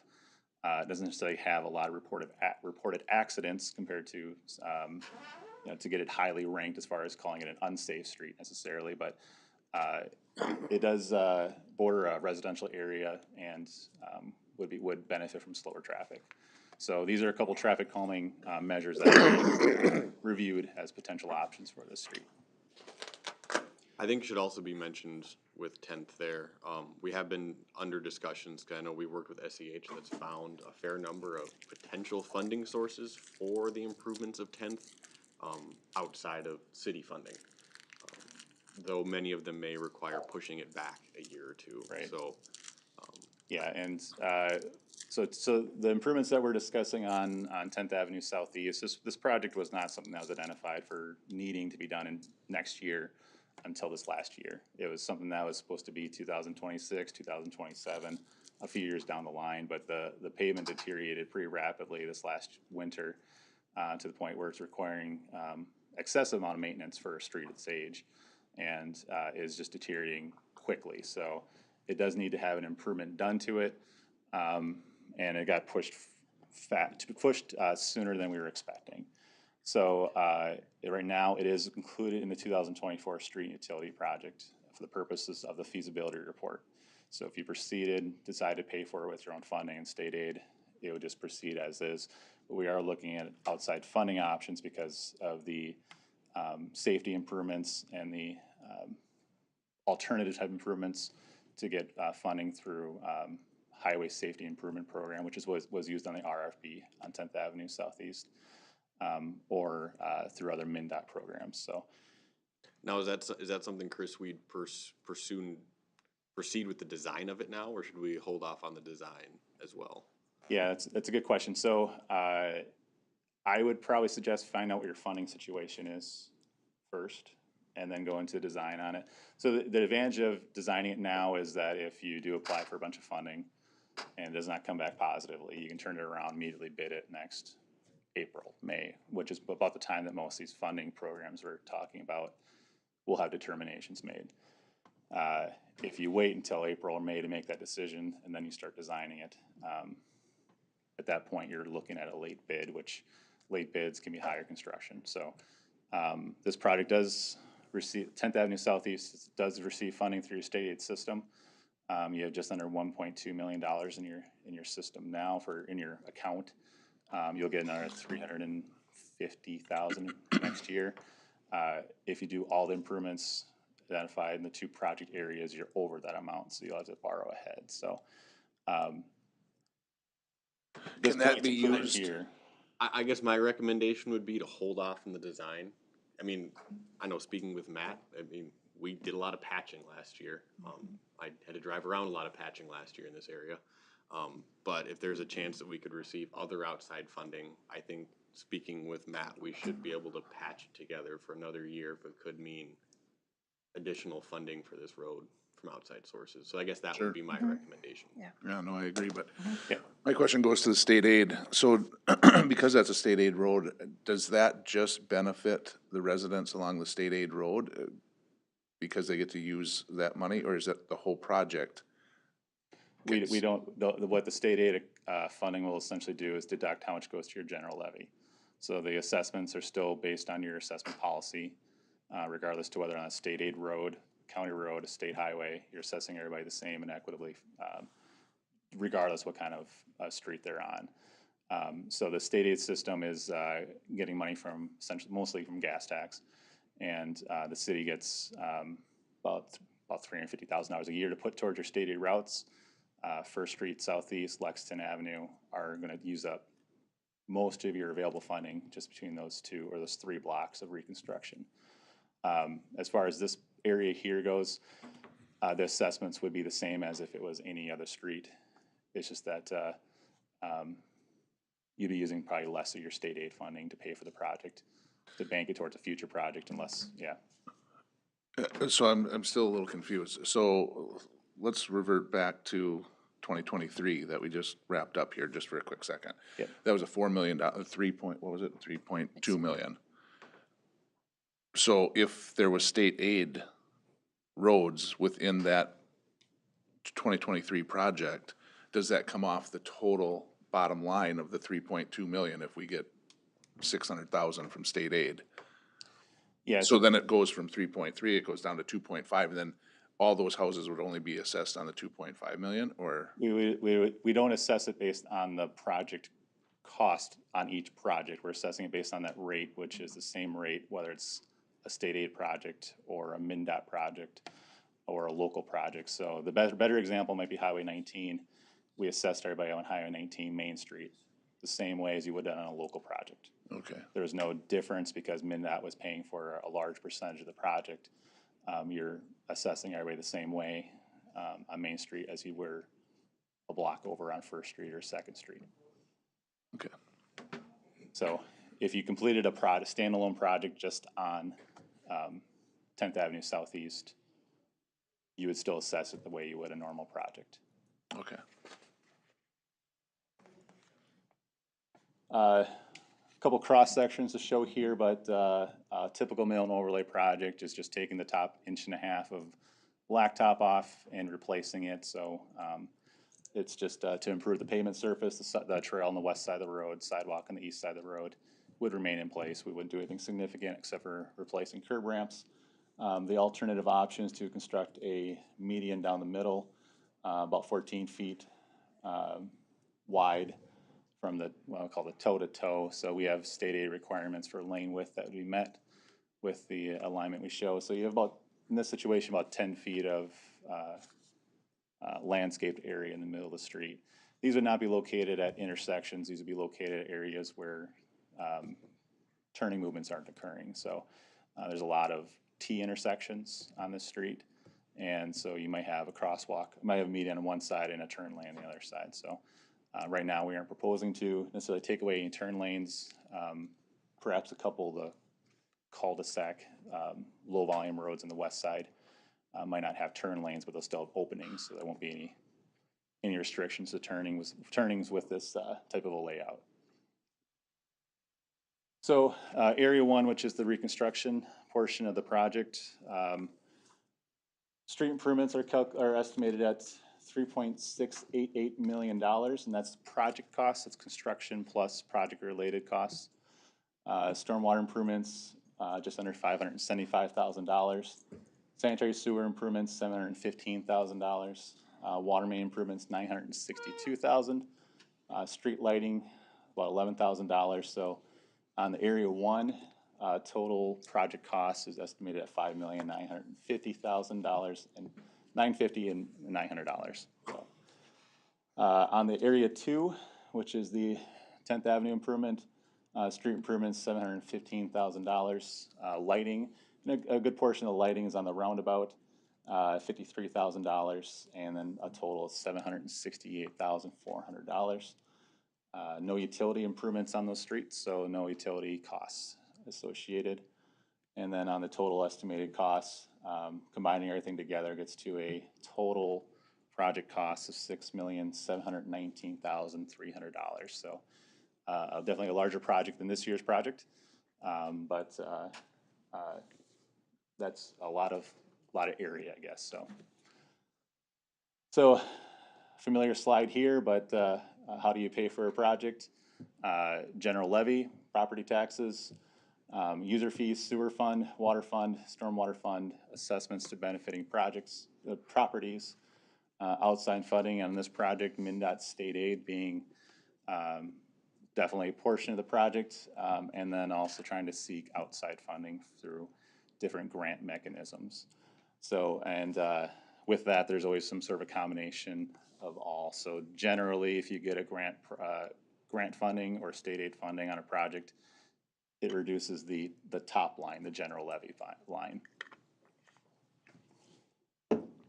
Estimated project funding, sanitary sewer utility fund, just over $500,000. Water utility fund, $642,000.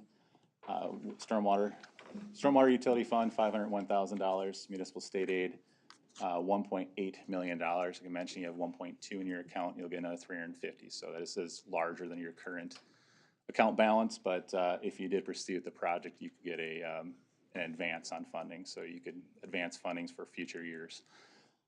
The assessments total $1,360,295.85, just over 20% of the total project cost. General levy $1,902,269 for a total of that $6,719,000. So this is the cost for constructing 10th Avenue Southeast, basically like it is today, with the exception of the mini roundabout at 3rd Street Southeast. We're considering that to be kind of a baseline improvement with either option.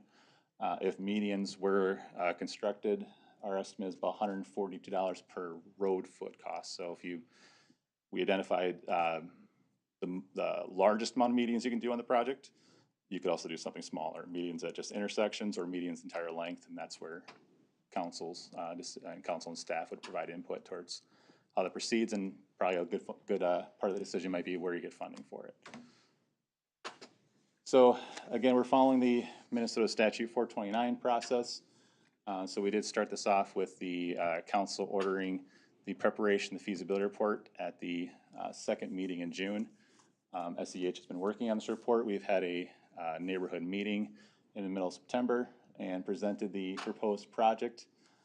We do follow the 429 process for everything we need to do for notifications, to determine costs and putting together the feasibility report, which is the document that you got a couple weeks back. We do include assessments on the project, which are proportionate to the benefit to the property, and follow the minimum 20% rule for bonded costs. So methodology for determining these assessments: most properties within the project, the 2024 project, will be residential single-family units. So we determine a unit basis for every one of the homes on the property or on the project. We do determine assessments generally at this point with an estimate of we expect that rate to be for the following year.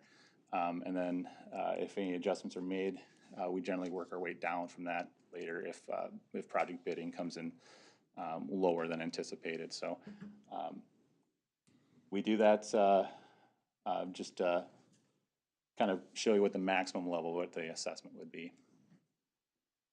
On the next slide, I'll kind of show through how the single family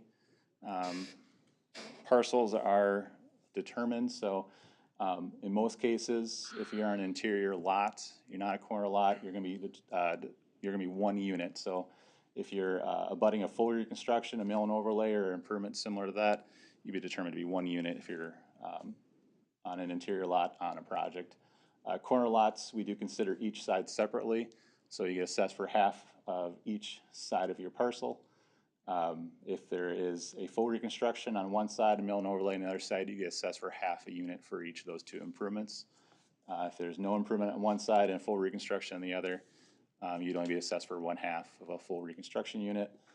There's a good number of parcels, especially on 10th Avenue Southeast, that do not front the project. So it's the rear footage of their properties, and rear footages are not assessed with the project. So the majority of parcels on 10th Avenue Southeast would actually not be assessed with this improvement. There are some corner lots on there that would be assessed for half a unit in most cases. These are all based on the single family full units. On the next slide, we do have a proposed change to how apartments and townhomes are treated. So as improvements are completed, we'd be determining where apartments and townhomes access. So if they access from a street that's being reconstructed, we would look at assessments at that time. And townhomes, each dwelling unit is counted as 1/2 of a street unit, and apartments would get a dwelling unit for every. Each dwelling would count as 1/4 of a residential street unit. So there are some 2-plexes, 4-plexes, 6-plexes. We would, for townhomes, we'd get each one of those units to be assessed as half a unit. If there's an apartment on the project, we just count the number of units that are in that apartment. The assessments are again based on when where the access point is. So if the townhomes are accessing from 10th Avenue Southeast, they would have an assessment on this project. If they're accessing from a side street not being improved, they would not have an assessment with this project. So this is a change from your assessment policy that is being proposed as a formalized change, I believe, here to get into your actual policy. So in most cases, this will be a reduction from what you've assessed in the past on the townhomes, which were previously treated as single units. On commercial properties, industrial, institutional, the process to determine the assessment on those is to take the residential rate and divide by 75. So we determine a typical residential parcel to be about 75 feet wide, and then we add a 30% increase to that. So it's the residential rate divided by 75 times 1.3. So we get a per foot cost for the assessments. Previous policy was to try to equate it to a number of units, and that became kind of complicated. So this just kind of allows us to assess it on a per foot for commercial, industrial, and institutional properties. And that's measured at the right of way. So there are a handful of commercial properties on 10th Avenue Southeast that would be calculated that way. Their corner credits of 37.5 feet do apply on these types of properties with a minimum assessment of 37.5 feet as well. So a narrow 50-foot lot would still be assessed 37.5 feet on a side. We don't just deduct the corner credit from that. So the assessment rates on here are based on a 5% increase from the 2023 project. Again, we're starting with an assumption that we will have some amount of inflation this year. And the rates we've arrived at are $3,515 for a water service, $2,615 for a sewer service, full reconstruction, $9,650 per unit, full reconstruction on commercial institutional, $167.27 per foot of frontage. Typical residential assessment on this project will be $15,780. Sorry, it says full reconstruction. I should actually say mill and overlay in those bottom two. So I didn't notice that. So mill and overlay on residentials are $2,500 per unit, and then mill and overlay actually on the commercial institutional is $43.33 per foot. So as far as the mill and overlay, that rate is to be used on 10th Avenue Southeast, the entire length, regardless of whether you do the medians or the roundabout. And it's also proposed to be used on the north block of Sunset Avenue because they had a recent project 20 years ago where they were assessed for the full reconstruction at that time. Needing to go back and put in the water now and replace the pavement is proposed to assess at the lower unit for just a mill and overlay. So in likelihood, most of that pavement will end up being replaced, but we'll just do the mill and overlay. So as far as the assessment process goes, we would, if council proceeds with the project, we would do assessment notices in the fall of 2024. Typically, we bring that to council in September, and then we hold the assessment hearing in mid-October, or just fall 2024, I guess, would be the time frame. You'll have 30 days to pay off the assessment after adoption, interest-free. After that, it goes to the sewer or Scott counties. The interest rate is based on what your actual bond rate is, so that will be determined once the project is bonded. And there are, again, options for deferred assessments. If council proceeds with the project, the schedule would be to authorize preparation and plan specifications at your meeting next week. Again, you'll need four yes votes on this project to proceed. With our schedule, it would be to have the plans approved at the January 15th council meeting. It might be 16th actually. But we would advertise the project in the month of February and open bids on February 23rd with the consideration of award at the March 4th meeting. This is trying to get the project out as soon as possible. We did see the benefit to doing that in the last project. This does have to go through a state aid review, so we do have that incorporated into the schedule as well. Neighborhood meeting would be held after the bid. We would also have another neighborhood meeting probably about January when the plans are close to completion. Construction April to October of 2024, and then going through the assessment process in the fall of 2024. As we saw in this last project, April to October is what we planned for. Hope for better. Last one went a lot faster than that, but pretty much anticipating that most of next year would be a construction season. And that would be the conclusion of my presentation. So, thank you, Chris. Okay, since we're in the public hearing, would anybody like to ask any questions of Chris or address the council with any thoughts or concerns? Please come up to the podium, state your name and address, and you will be limited to 5 minutes. My name is Wendy Mathowitz, and I live at 310 Lindale Avenue North. I understand the replacement of everything. I know it's a huge cost. I'm not excited about that, but what really bothers me is having a sidewalk put in the old neighborhood. we've been told that it's because of safety, but I'm curious as to the number of vehicle pedestrian accidents that have occurred or fatalities that have occurred that we feel that we need to increase safety. Can anybody answer that? Do you have that information, Tim, potentially?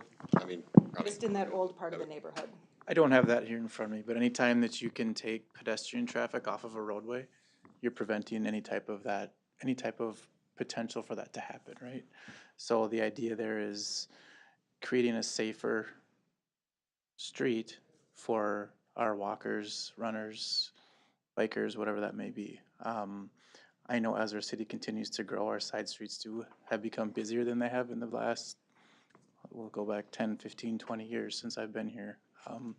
There is more traffic on the side streets than there has been in the past, so I think part of that idea is to increase safety before something tragic that you speak of would happen. And I've been here for 26 years, so I guess I have seen change on some streets. I've seen change on Second Street, that there's been an increase in traffic. I have not seen a significant change on Lindale and some of those other ones, just because of the way that the neighborhood is structured. And so my impression is that traffic hasn't changed, and I don't expect a big change based on that. I hear what you're saying about increasing safety, but I already am seeing walkers not on the sidewalk.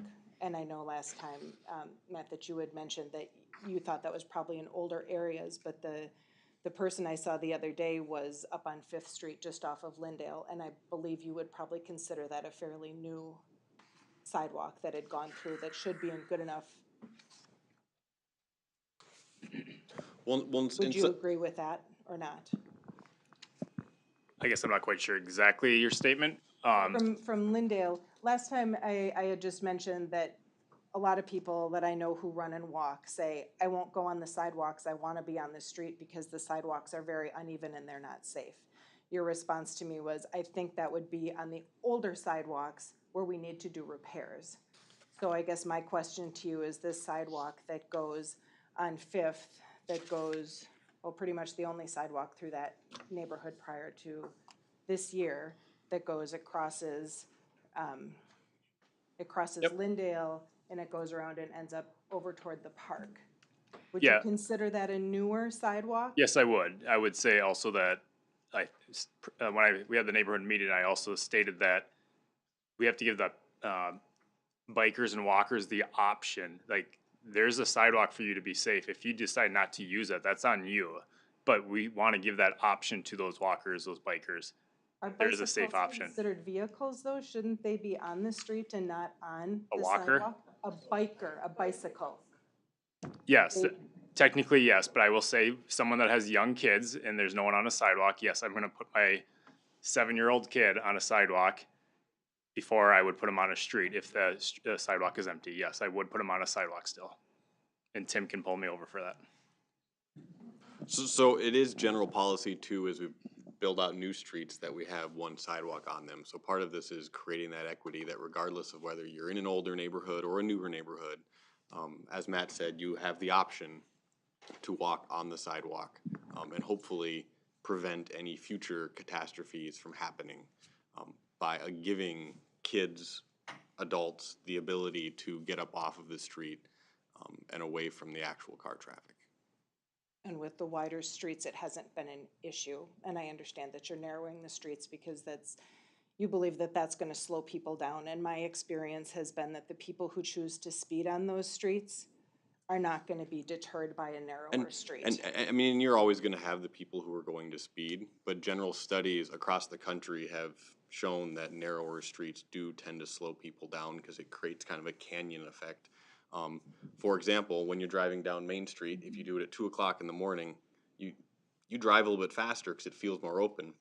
You drive down there at 3 o'clock on a Tuesday afternoon when there's cars parked out, it feels closed in a little bit and you naturally kind of slow down. And so that, I'm guessing if you had stop signs every 2 blocks on Main Street, people wouldn't get to the velocity that they do on Main Street, right? So when we have the stop signs in place to slow traffic, there are already things that are slowing our traffic down. And I think that we're looking for places to save money, and this is a place we could do it, and we're saying we're not gonna really consider that. Well, and more pavement does cost more money as well. And so, I mean, there is a cost for every foot of pavement that street gets wider. You're adding a cost of maintaining and replacing that pavement as well. And is that less expensive than adding a sidewalk? Because what I'm seeing is that the cost is probably gonna be the same, it's just put onto me as a homeowner, where now I need to clean the sidewalk rather than you guys plow it, right? And so that's a cost to me. And what happens when that sidewalk needs to be repaired or replaced if there's some kind of damage to that? Does that also fall to me as the homeowner? The current city code does state. You're over 5 minutes too, so that was it. And yes, current city code does have maintenance responsibilities on the adjacent homeowner.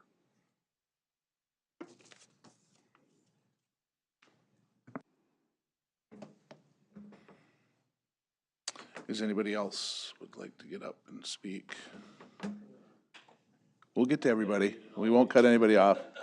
Only at 5 minutes, but everybody can speak if they want. Your name and address, please. Nancy Viscutchel, I live at 807 3rd Street Northeast, so I was right on the cusp of some of the work that was already done this year.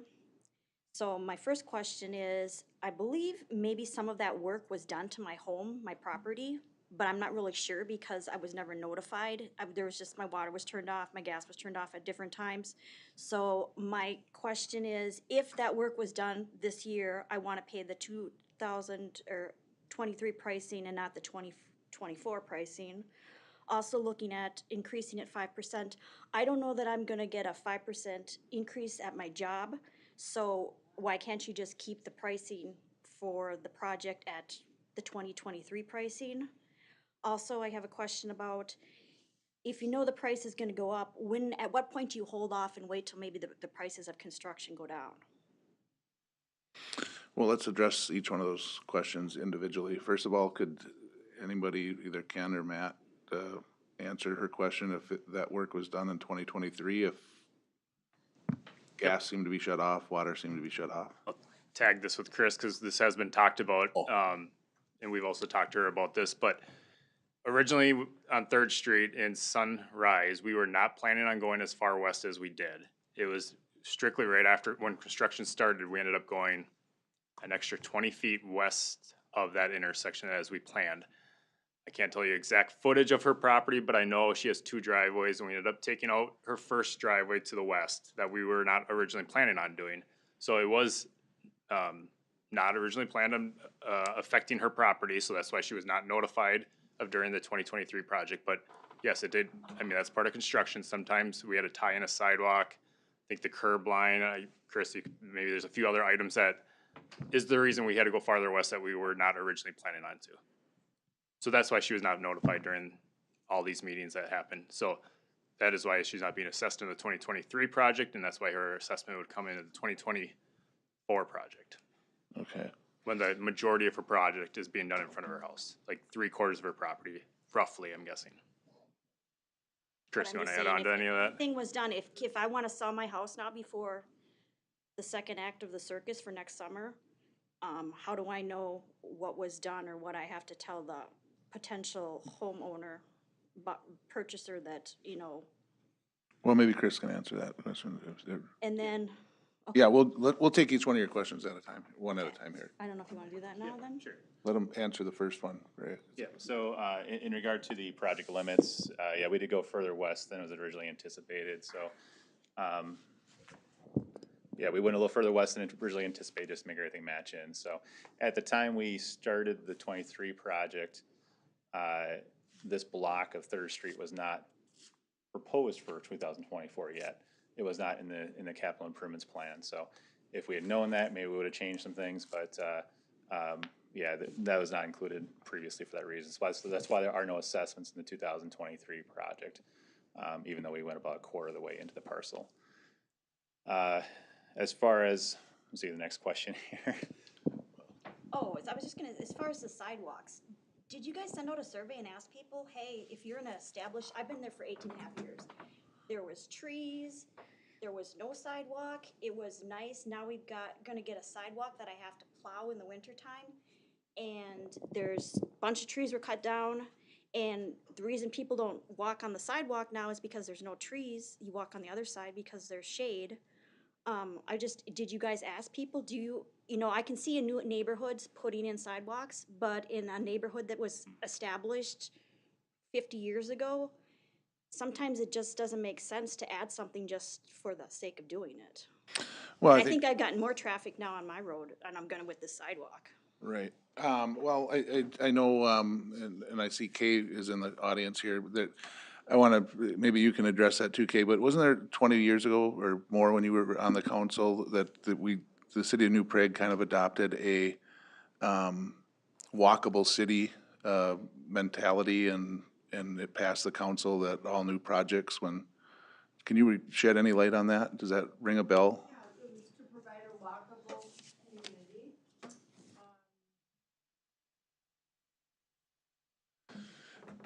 was a lot of resistance back then.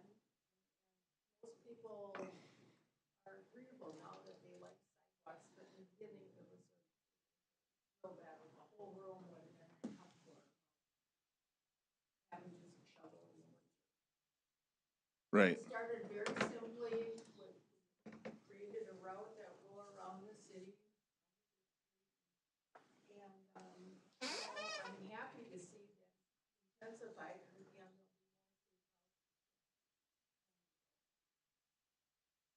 Okay, thank you for sharing that. I couldn't remember all of the details that went into that, but, yeah, so I mean, as far as, did we ask individuals on this? No, I think the council had decided many years ago that this was kind of the direction that we wanted to go when we started this reconstruction, and we knew it was gonna be a 20-year plus project, that we would include, sidewalks just, for not only the walkability and the lifestyle, and hopefully promoting walking, but for safety reasons too, with, so people had an option to walk off of the main street. I know, I see people every day that don't use the sidewalks and still walk on the street, but, yes, that's kind of the direction that the council has gone. I get it from a snow plowing standpoint. I hate shoveling my driveway too, but, and I would hate to have to do a chunk of sidewalk, and my street's gonna be coming up here in the next 5 or 6 years. I'm sure my street will end up, whether it's on my side or the other side, I don't know yet, but, that's kind of been the direction of the council. Personally, I like the idea of having sidewalks. I can't speak for my other council members, but it's been seems to be that hasn't held up anything every year when we do this, meeting for the new upcoming project. Sidewalks have always been included, and I'm coming up on my 14th year, so. Like I said, if it was new construction, I could see it, but changing the existing landscape changed, my neighborhood used to be, I used to have shade and quiet, and now I've got sun and traffic and is there like how long will this road last then? Is it gonna last for 20 years? Is there a warranty on it? If I'm paying $16,000 for something, I want a warranty. So when we design streets, we design them as what we call a perpetual pavement. So there's a 3-foot pavement section being constructed, 4 inches of blacktop, 8 inches of gravel, and 2 feet of sand and fabric and drain tile. So very thick street section, usually 3 times thicker than what's there now. So the idea is that when the street is built, is that it wouldn't need a significant improvement, maybe a mill and overlay in 20 to 25 years after construction. And then maybe a pavement reclaim 40, 50 years after initial construction. And then usually at that point, 70, 80 years, you're talking about utilities and needing to redo the street for that reason. So that's the large improvements with patching and little settlements that occur in between being improved through maintenance. So it's something that should be there for quite a long time. It's a big chunk of money. So does anybody know, can I itemize this on my taxes then, as far as the expense? No? Okay. Thank you.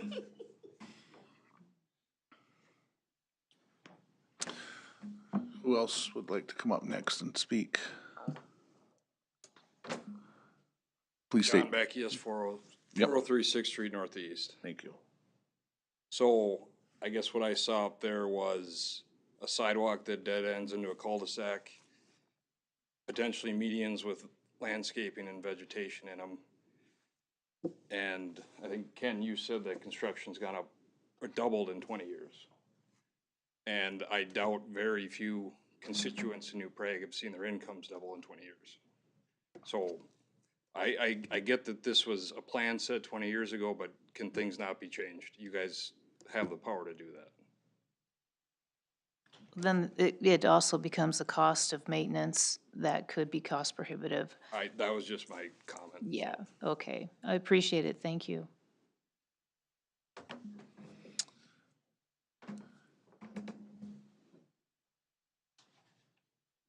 Hello, Jerry Skudacek, 401 6th Street Northeast, cul-de-sac. Just a couple things. I'm against the sidewalk thing that everybody else is talking about, and it's a sidewalk that goes to nowhere. It makes New Prague walkable, but they're not gonna walk down to the end of the cul-de-sac, walk back, they're not going anywhere. I stayed back with the setbacks on the trees and the flower gardens. The sidewalk would push that stuff back and in play. I guess one question is, Matt, you know the tree I have on there, and I don't care about losing it, but is it gonna stay there? The roots are definitely going into the street. So is that gonna be removed or? Without exactly measuring it, by eyeing it up, I think that tree would be fine. I think it's outside the city road right away and the sidewalks go in city road right away. Yes, there are roots that are gonna get damaged when you're digging down 8 feet, or I'm sorry, 8 inches. Gonna die within 2 years probably then, and then. No, I mean, we've have a lot of trees that, end up getting root damage during construction, and I would say 90% of them survive. But there is a chance that some of them do not make it because there's too much root damage, but majority of them do make it. This cul-de-sac I've been there since '94, it's been basically a playground for all the kids, and Matt knows this too. And now they're gonna put a sidewalk in there, I just don't understand the whole purpose of a sidewalk in this cul-de-sac. I just don't get it, I don't agree with it. I'm just putting my 2 cents in that one, and then also I got one question that's probably, obviously you guys made up your mind with the sidewalk thing anyway, but I just wanted to voice my opinion. My wife has multiple sclerosis, so during the construction, I'm curious how access in and out are gonna be for her. Can she get in and out during construction? And that's something, I mean, we'd work with SEH. I think this project was proposed, when Pershing was being done, I think it was set back maybe because she was brought up.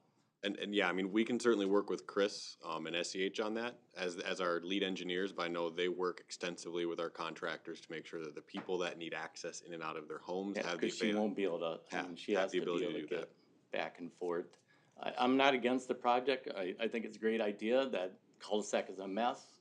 The stones are getting kicked up in there, it needs it. I just don't agree with the sidewalk thing, that's all I really have to say about it. Well, I'll just make a quick comment now that I see that the sidewalk there on the cul-de-sac. I'm a little curious on why we decided to put that there too. I mean, it was the same as all of them. It serves the people of the cul-de-sac to be able to get out of the cul-de-sac without having to walk in the street.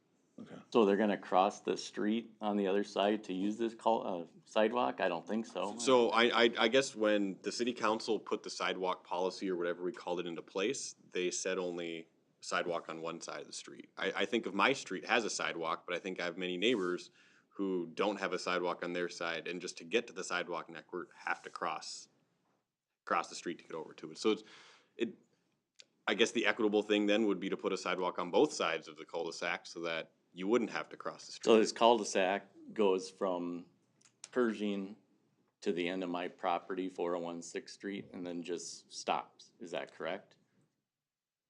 Yes, with a cul-de-sac, it's kind of, you have to decide where to stop, and we stopped it at the bulb on this one, correct? So the neighboring people in the circle and then going out don't have access to a sidewalk, they have to come over to use the sidewalk. Yeah, it's a 30-foot wide street, so they would have to cross the street. Does that sidewalk eventually tie into anything else? Nothing. There is a sidewalk on Pershing, isn't there? Yes. Yeah, so. Oh, so, okay. On the other side of the street, yeah, I see what you're saying, okay. Just throwing it out there, something to think about. I'm obviously, I'm sure plans are set, but it's just my opinion. I don't like the sidewalk. I agree with the the project, I agree with the assessments, it needs it. I just don't like the sidewalk idea, the whole thing, and then somebody's gotta notify me with the trafficking in and out, Well, when the construction starts. right, but I don't necessarily think that isn't gonna be looked at. So what we're doing tonight is just ordering the engineering and stuff. And mean, I we can- appreciate that. Yeah, that we can somebody still just look at, digs into that and make sure that, do we really need this? You know, what is a sidewalk gonna cost from Pershing down to, to the end of my property ballpark? Somebody must know a number. I usually estimate $10,000 per block, less so on this one, cause half of that sidewalk is driveway. It's So just connecting the driveways. 60 grand? Just on this block, Yeah. about $10,000. Oh, 10,000 per block. Yeah. Okay, but I thought you usually said 10 to per $12,000 property. per I'm sorry. block is where it usually ends up. All right. Probably less than that because, like I said, we're just connecting driveways. And the sidewalk's gonna have grass and then a 5-foot?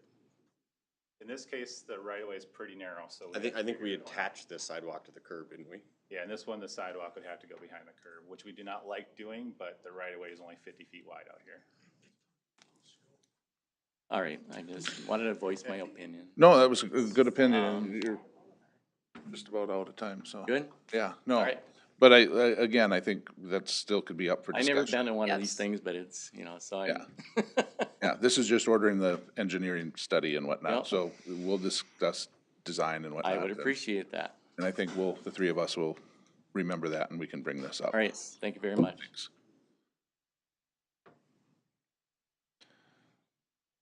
Anybody else would like to come up and speak? Okay. Ryan Coolenkamp, 308 6th Street. And I just kind of wanted to voice my opinion on the sidewalk. As a walker, I walk my dog twice a day, and I think having a sidewalk going down that road to dead end is completely silly. I mean, I'm not from the end house there, not going to cross the street, walk up that sidewalk, and cross the street diagonally again to then walk south. And, as they already voiced their opinions about kids in that cul-de-sac. That's where all the kids from the street come that live on that cul-de-sac. They're gonna come play in there. Nobody's going up that sidewalk. And as far as safety goes for cars, I don't see what the purpose is when it's such a low traffic area. There's give or take 10 houses on that street. So you might have 10 to 15 cars a day going up and down that road. Seems like an exponential cost for very little use. Again, thank you, but I think we'll address that when it comes time to the design, because when I look at it now, I mean, there should be some discussion on that, whether that makes sense or not. Perfect. Thank you. You bet.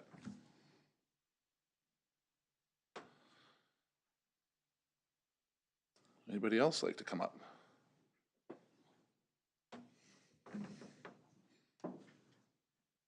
I'm Bruce Meyer, 317 Lindale Avenue North. I think part of our property got assessed, and as the road narrowed down on Lindale, north of 4th Street. And so we'll get the rest of the assessment this time, probably, and I don't know if we were done by a foot basis that time.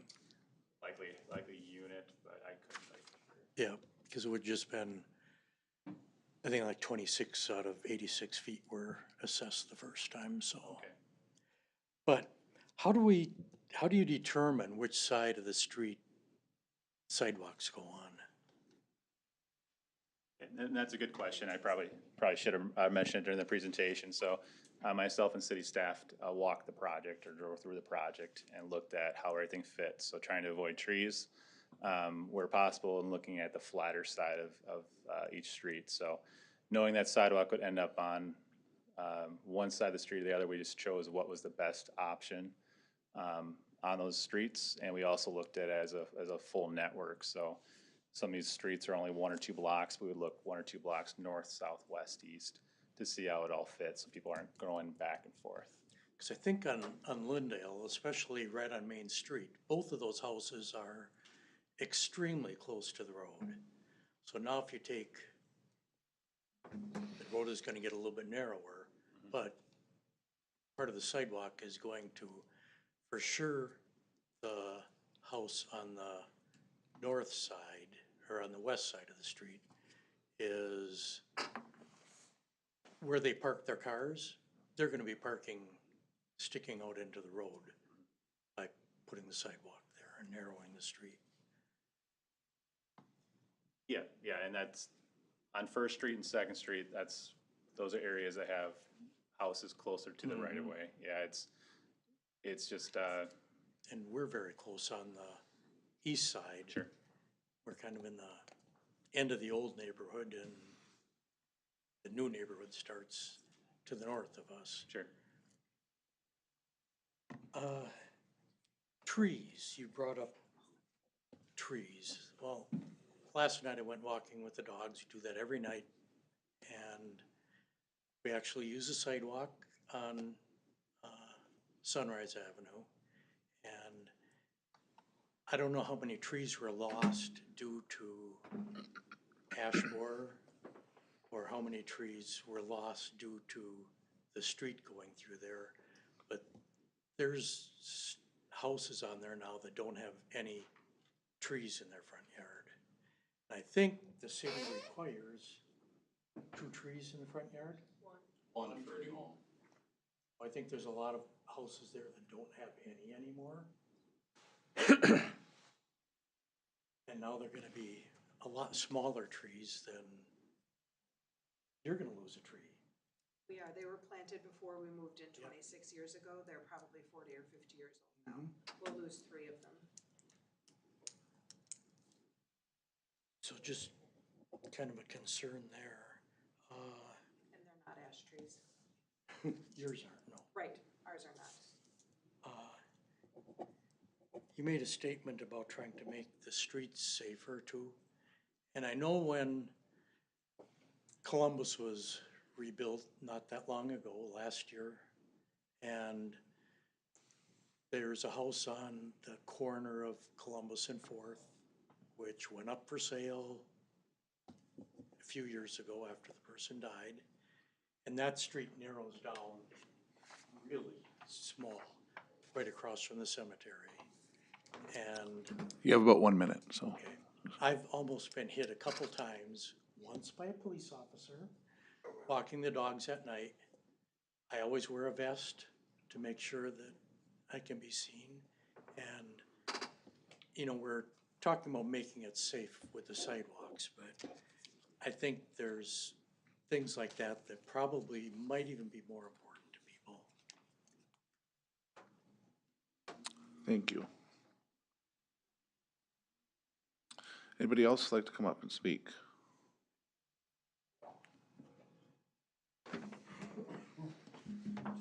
Brandon Anderson, 210 Lindale.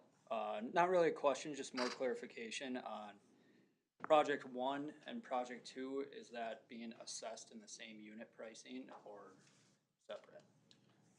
So Project Area 1 is our full reconstruction area, and those would have street assessments following the full reconstruction rate. Project Area 2 is the mill and overlay on 10th Avenue, and that would have the lesser rate. So I think my table was showing correctly on one of them. I can't remember if it was this one, but the assessments for mill and overlay are $2,500 per unit, and assessments for full reconstruction are $9,650 per unit. So apologize for the copy paste mistake there, but those bottom 2 rows should actually be mill and overlay on that table.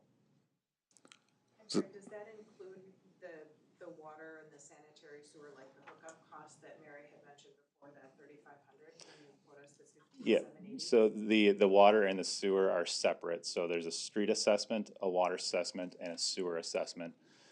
If you have all 3 and you're on a full unit, interior lots mostly, your assessment in total will be $15,780.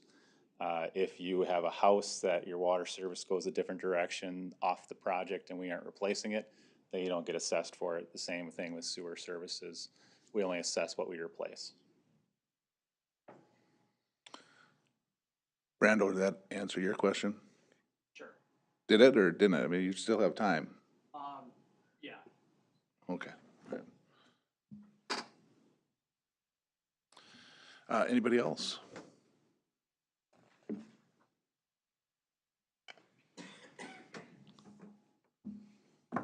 Mary Sokup, 702 Pershing Avenue North. We're on the corner of Pershing and the 6th Street. I agree with my neighbors about the sidewalk, that I don't think it's right, but that one has been hashed out. My question was to clarify, so if a sidewalk did go in, even though I don't want it, am I responsible if somebody falls and hurts themselves on a sidewalk that I don't want, and it's not my property technically, because you say it's the right of way? So am I still responsible if somebody gets hurt on that? Typically, no. Okay, No, it'd be the city's responsibility if it's within the right of way. okay, It'd be the city's responsibility. We have certain statutes that apply to that as well as insurance to cover that. okay, just wanted to make sure, thank you. Thank you.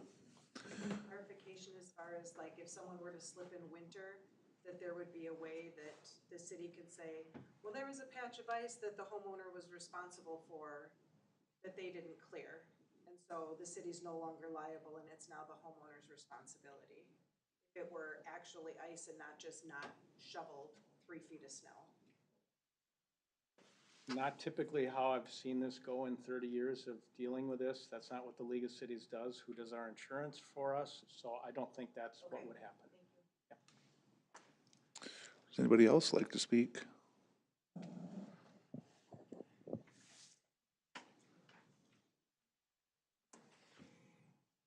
Deb Meyer, 317 Lindale. I've lived on Lindale Avenue almost my whole life. I grew up 2 blocks south of where I'm living right now.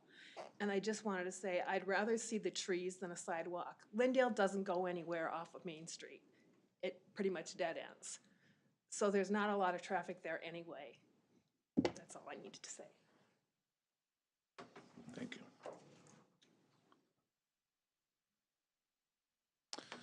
Anybody else?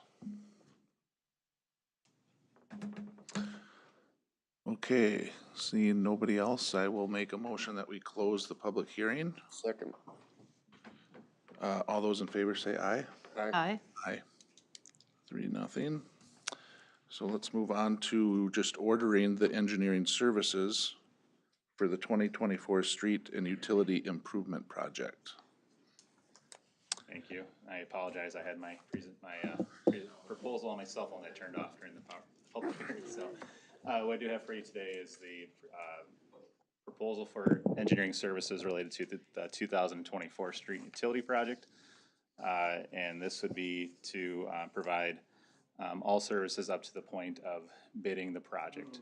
So that is final design, right-of-way services, and bidding services. Question, Chris. Yes. If the council wants to discuss the sidewalk situation, do we need to discuss that before ordering the design? Or can we order design and then have that discussion as to whether to include that sidewalk or not? So the key thing there is making that decision before we design. So if we design a project without sidewalk and then you add sidewalk back in, we redesign everything, because when we design the streets, we're designing every element to it. Yep, so I guess knowing that we have a special meeting here in a week, what would we, if we give the okay on this, I'm assuming 6th Street is not getting designed tomorrow night and we'd be out of time. Correct, yeah. Okay, so we could talk about that sidewalk next week. If you make the decision in December, we're too far down the road. Even mid-November might be kind of late, so yes, it'd be something that you'd waited a week, we wouldn't be designing things to that point, at that point, so. So if you approve our engineering service at this point, we're just kind of getting things started and probably talking about utilities and those kinds of things early on. Do we want to do that with the full council, or are we, the three of us might have a majority vote right now on that 6th Street sidewalk, or would you want to push it for the full council? Yeah, do you need the 4? So for that, we don't. I guess I would have my recommendations. I'm sure you guys all know them. But that would be up to you as, I mean.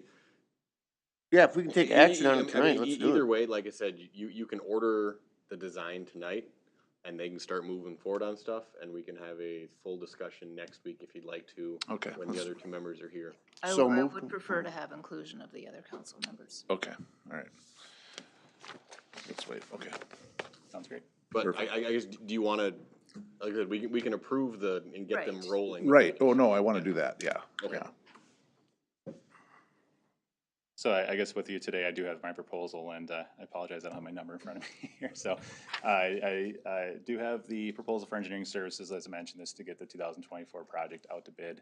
The biggest issue on this project is the amount of project it is and the schedule, trying to get things bid out as soon as possible. So this is to get. Do you need this? That might be good. Printed everything but this. Oh, there you go. Thank you. There you go. Yep. Oh, it's just the tab up there. Oh, thank you.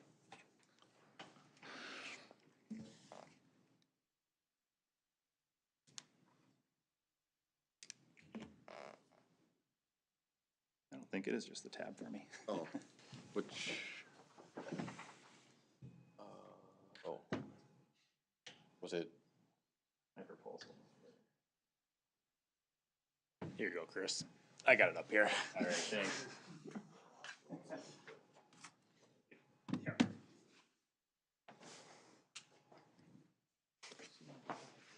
All right, this looks better for me here. So we have 3 tasks related to our design budget, our design proposal, or actually two main tasks. The first being the feasibility report, which is already complete. And then we also have our base bidding services and file design, which we call task 2. And then right-of-way services, because basically we assume some right-of-way services may be needed for a few parcels on this project for temporary easement. So within our proposal, I've got the file design for the project, file design and bidding in the amount of $168,800 and is a lump sum. And then right-of-way services is a $5,000 hourly not to exceed fee on top of that. And that would be compared to the last project, a good amount of these services do relate to the state aid submittals and additional work that's required for that funding. So that is what our proposed fees are for the project. What is the difference between this year and last year, roughly?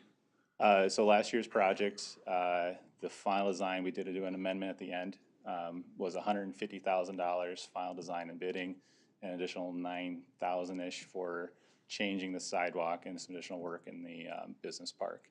Now this year it's what, 165? This would be $168,800, about $10,000. That service is related to all the MnDOT portion of the project. So we do have to change our plans to follow their requirements. We have to include items, we have to include many submittals and revision process through them. Do we need to pull 10th Avenue right now if we want to do that? This does not include 10th Avenue Southeast. Okay. So this is to do the project area 1 with the assumption that project area 2 does not happen, at least with this project under the same bidding schedule.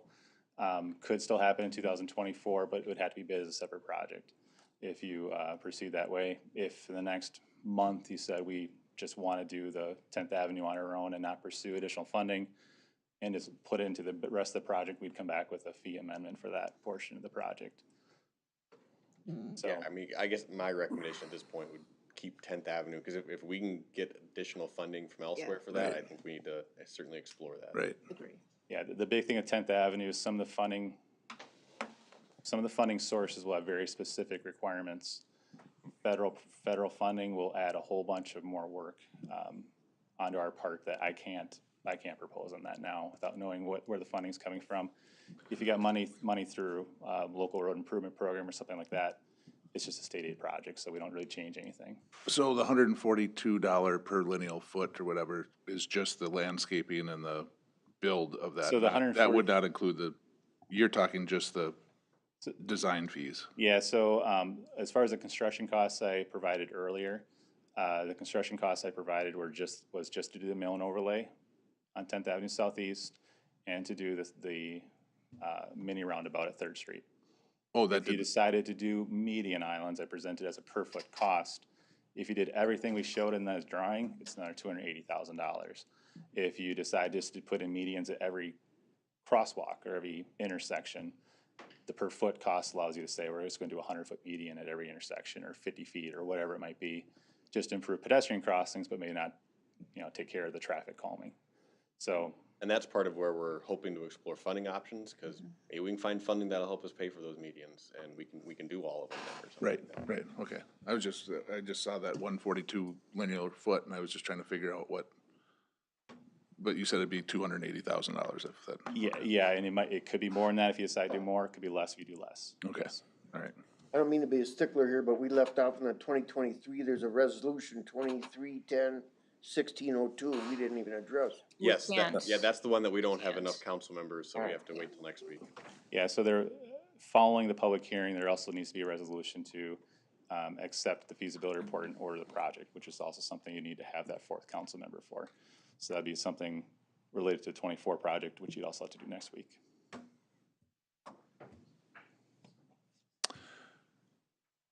Okay, any questions for Chris? I'll take a motion. So moved. You got the resolution number? I'll second. There is no resolution. There is no resolution, that's just the It's just proposal. accepting the proposal for the engineering services. And I second. So, all in favor of the 2024 Street and Utility Improvement Project proposal for engineering services? Aye. Aye. Passes 3-0. Appreciate it, everybody. Thank you, Chris. I won't schedule 2 of these public hearings in the same night again, so. Well, since Chris did do that, I'm feeling like, the ordinance on the residential rental and dwelling unit, I'd like to have our other 2 people with us. Can we push that off and table that till next? We certainly can, does that work for you? I mean, it's been a 4-year project. Is that why you're here? Well, He's here for both. Yeah, Oh. that's fine, but. Well, you were invaluable during the earlier discussion, so. When I looked at the agenda, I said, yeah, it's probably more work on that one, but, which was true. Either I or David will be here or somebody else. We'll figure it out. Is there a Okay. reason we're not gonna do that? Well, I was just thinking for time, and we still have our special, I thought you were here for our special meeting. All of these items. All these And items. Actually, that will only take 5 minutes. I was just so saying, yeah, that one's a pretty That will be fast the one. easiest. Okay, all right, then that's fine. Yep. I'm okay with time if, what would you like to do, Maggie? Um, I know sometimes they run long and. no, I'm okay. I'm actually on vacation, so I don't have to get up at 5 in the okay. morning. All right, let's. So yeah, let's go ahead with the residential rental dwelling. Okay. I'm gonna recommend that we pass it. The committee itself, I mean, Ken has put so many hours in on this, it's unbelievable. And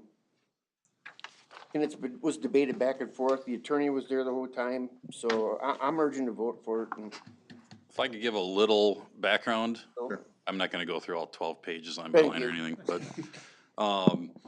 yeah, just to give a little background, so when this came in front of the council on July 17th, council voted, to bring it back to the planning commission, have a public hearing. We did have that public hearing on August 23rd, 2023. We did have a 40-minute public hearing with comments from 5 people: Joe Lambrecht, who is a landlord, Michelle Kotek, a tenant, Scott Adamic, a landlord, Dan Degestad, another tenant, and then Kay Wilcox, who is here tonight in the audience as a council member and at-large committee member on the task force that we had formed to look at that. So ultimately, the planning commission did forward the drafted residential rental dwelling inspection ordinance to you tonight.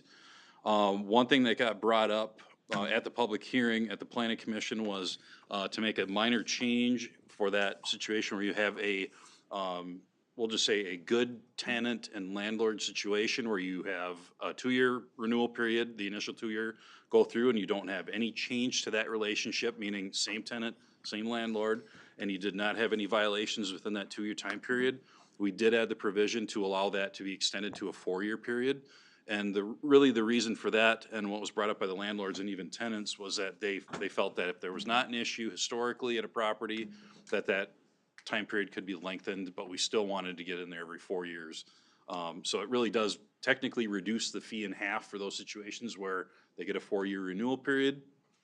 And myself and Dave Anderson and Scott, I'm sure, was involved too, put together the language that you see in front of you that does allow up to 4 years between the inspections. So that was really the only change for when it was back in front of you in July. And then Councilmember Wolf had one question at the last council meeting about the legality of that extended renewal interval. And I think he alluded to the fact that there may be, discrimination with those situations and ultimately, Scott, I think you're the one that commented back that we didn't, feel there was any legal No, issue with that. It's a fairly standard provision to reward those that are timely doing and following the process, so no, that's not an issue. So from that standpoint, I think we've talked about this for many years and put a ton of time into it. So what we're recommending here tonight is to do a first reading and introduction. And speaking with Scott before the meeting, because we only have 3 members here tonight, it would take a vote of all 3 of you, the majority of the council, to conduct that first reading tonight and move that to a second reading at a future meeting, presumably the next council meeting. So that's really where we're at. If there's any questions specifically about the ordinance, we can get into that. And again, we have 1 representative here from the task force. All the task force members were notified and were invited to the meeting. But Kay is the only one that has made it here tonight. And Rick, I should point out as well, being on the council, obviously had to be here. So with that, I can stand for questions. I just want to direct a question to Kay, and I'm sorry for putting you on the spot earlier tonight too, but I knew that the sidewalk thing was important to you. But were you okay with the 4-year, with a good tenant? And you were, okay.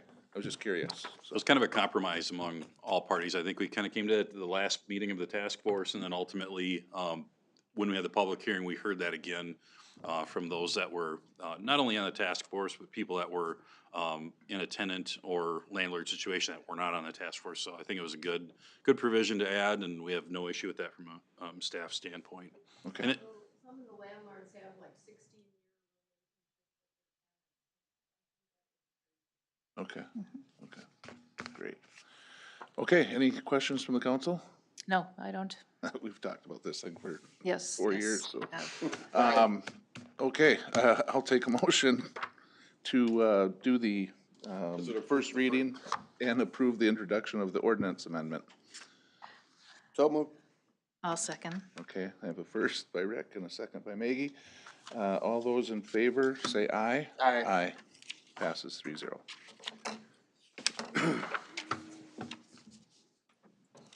45-minute drive, Scott, for you, and it took 5 minutes. Well, That was one way. I got to say some stuff, so I feel good.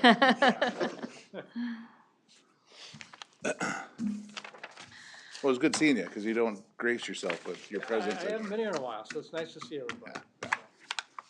Okay, Otherwise, where are we moving to? Let's see. miscellaneous is just park minutes for your general reading, and then round the horn on discussions on items. Okay, does anybody, Patrick has waving his hand back there furiously. okay, well, we'll get to you, Patrick. Is there anything, Just a point of order, did you do number 8?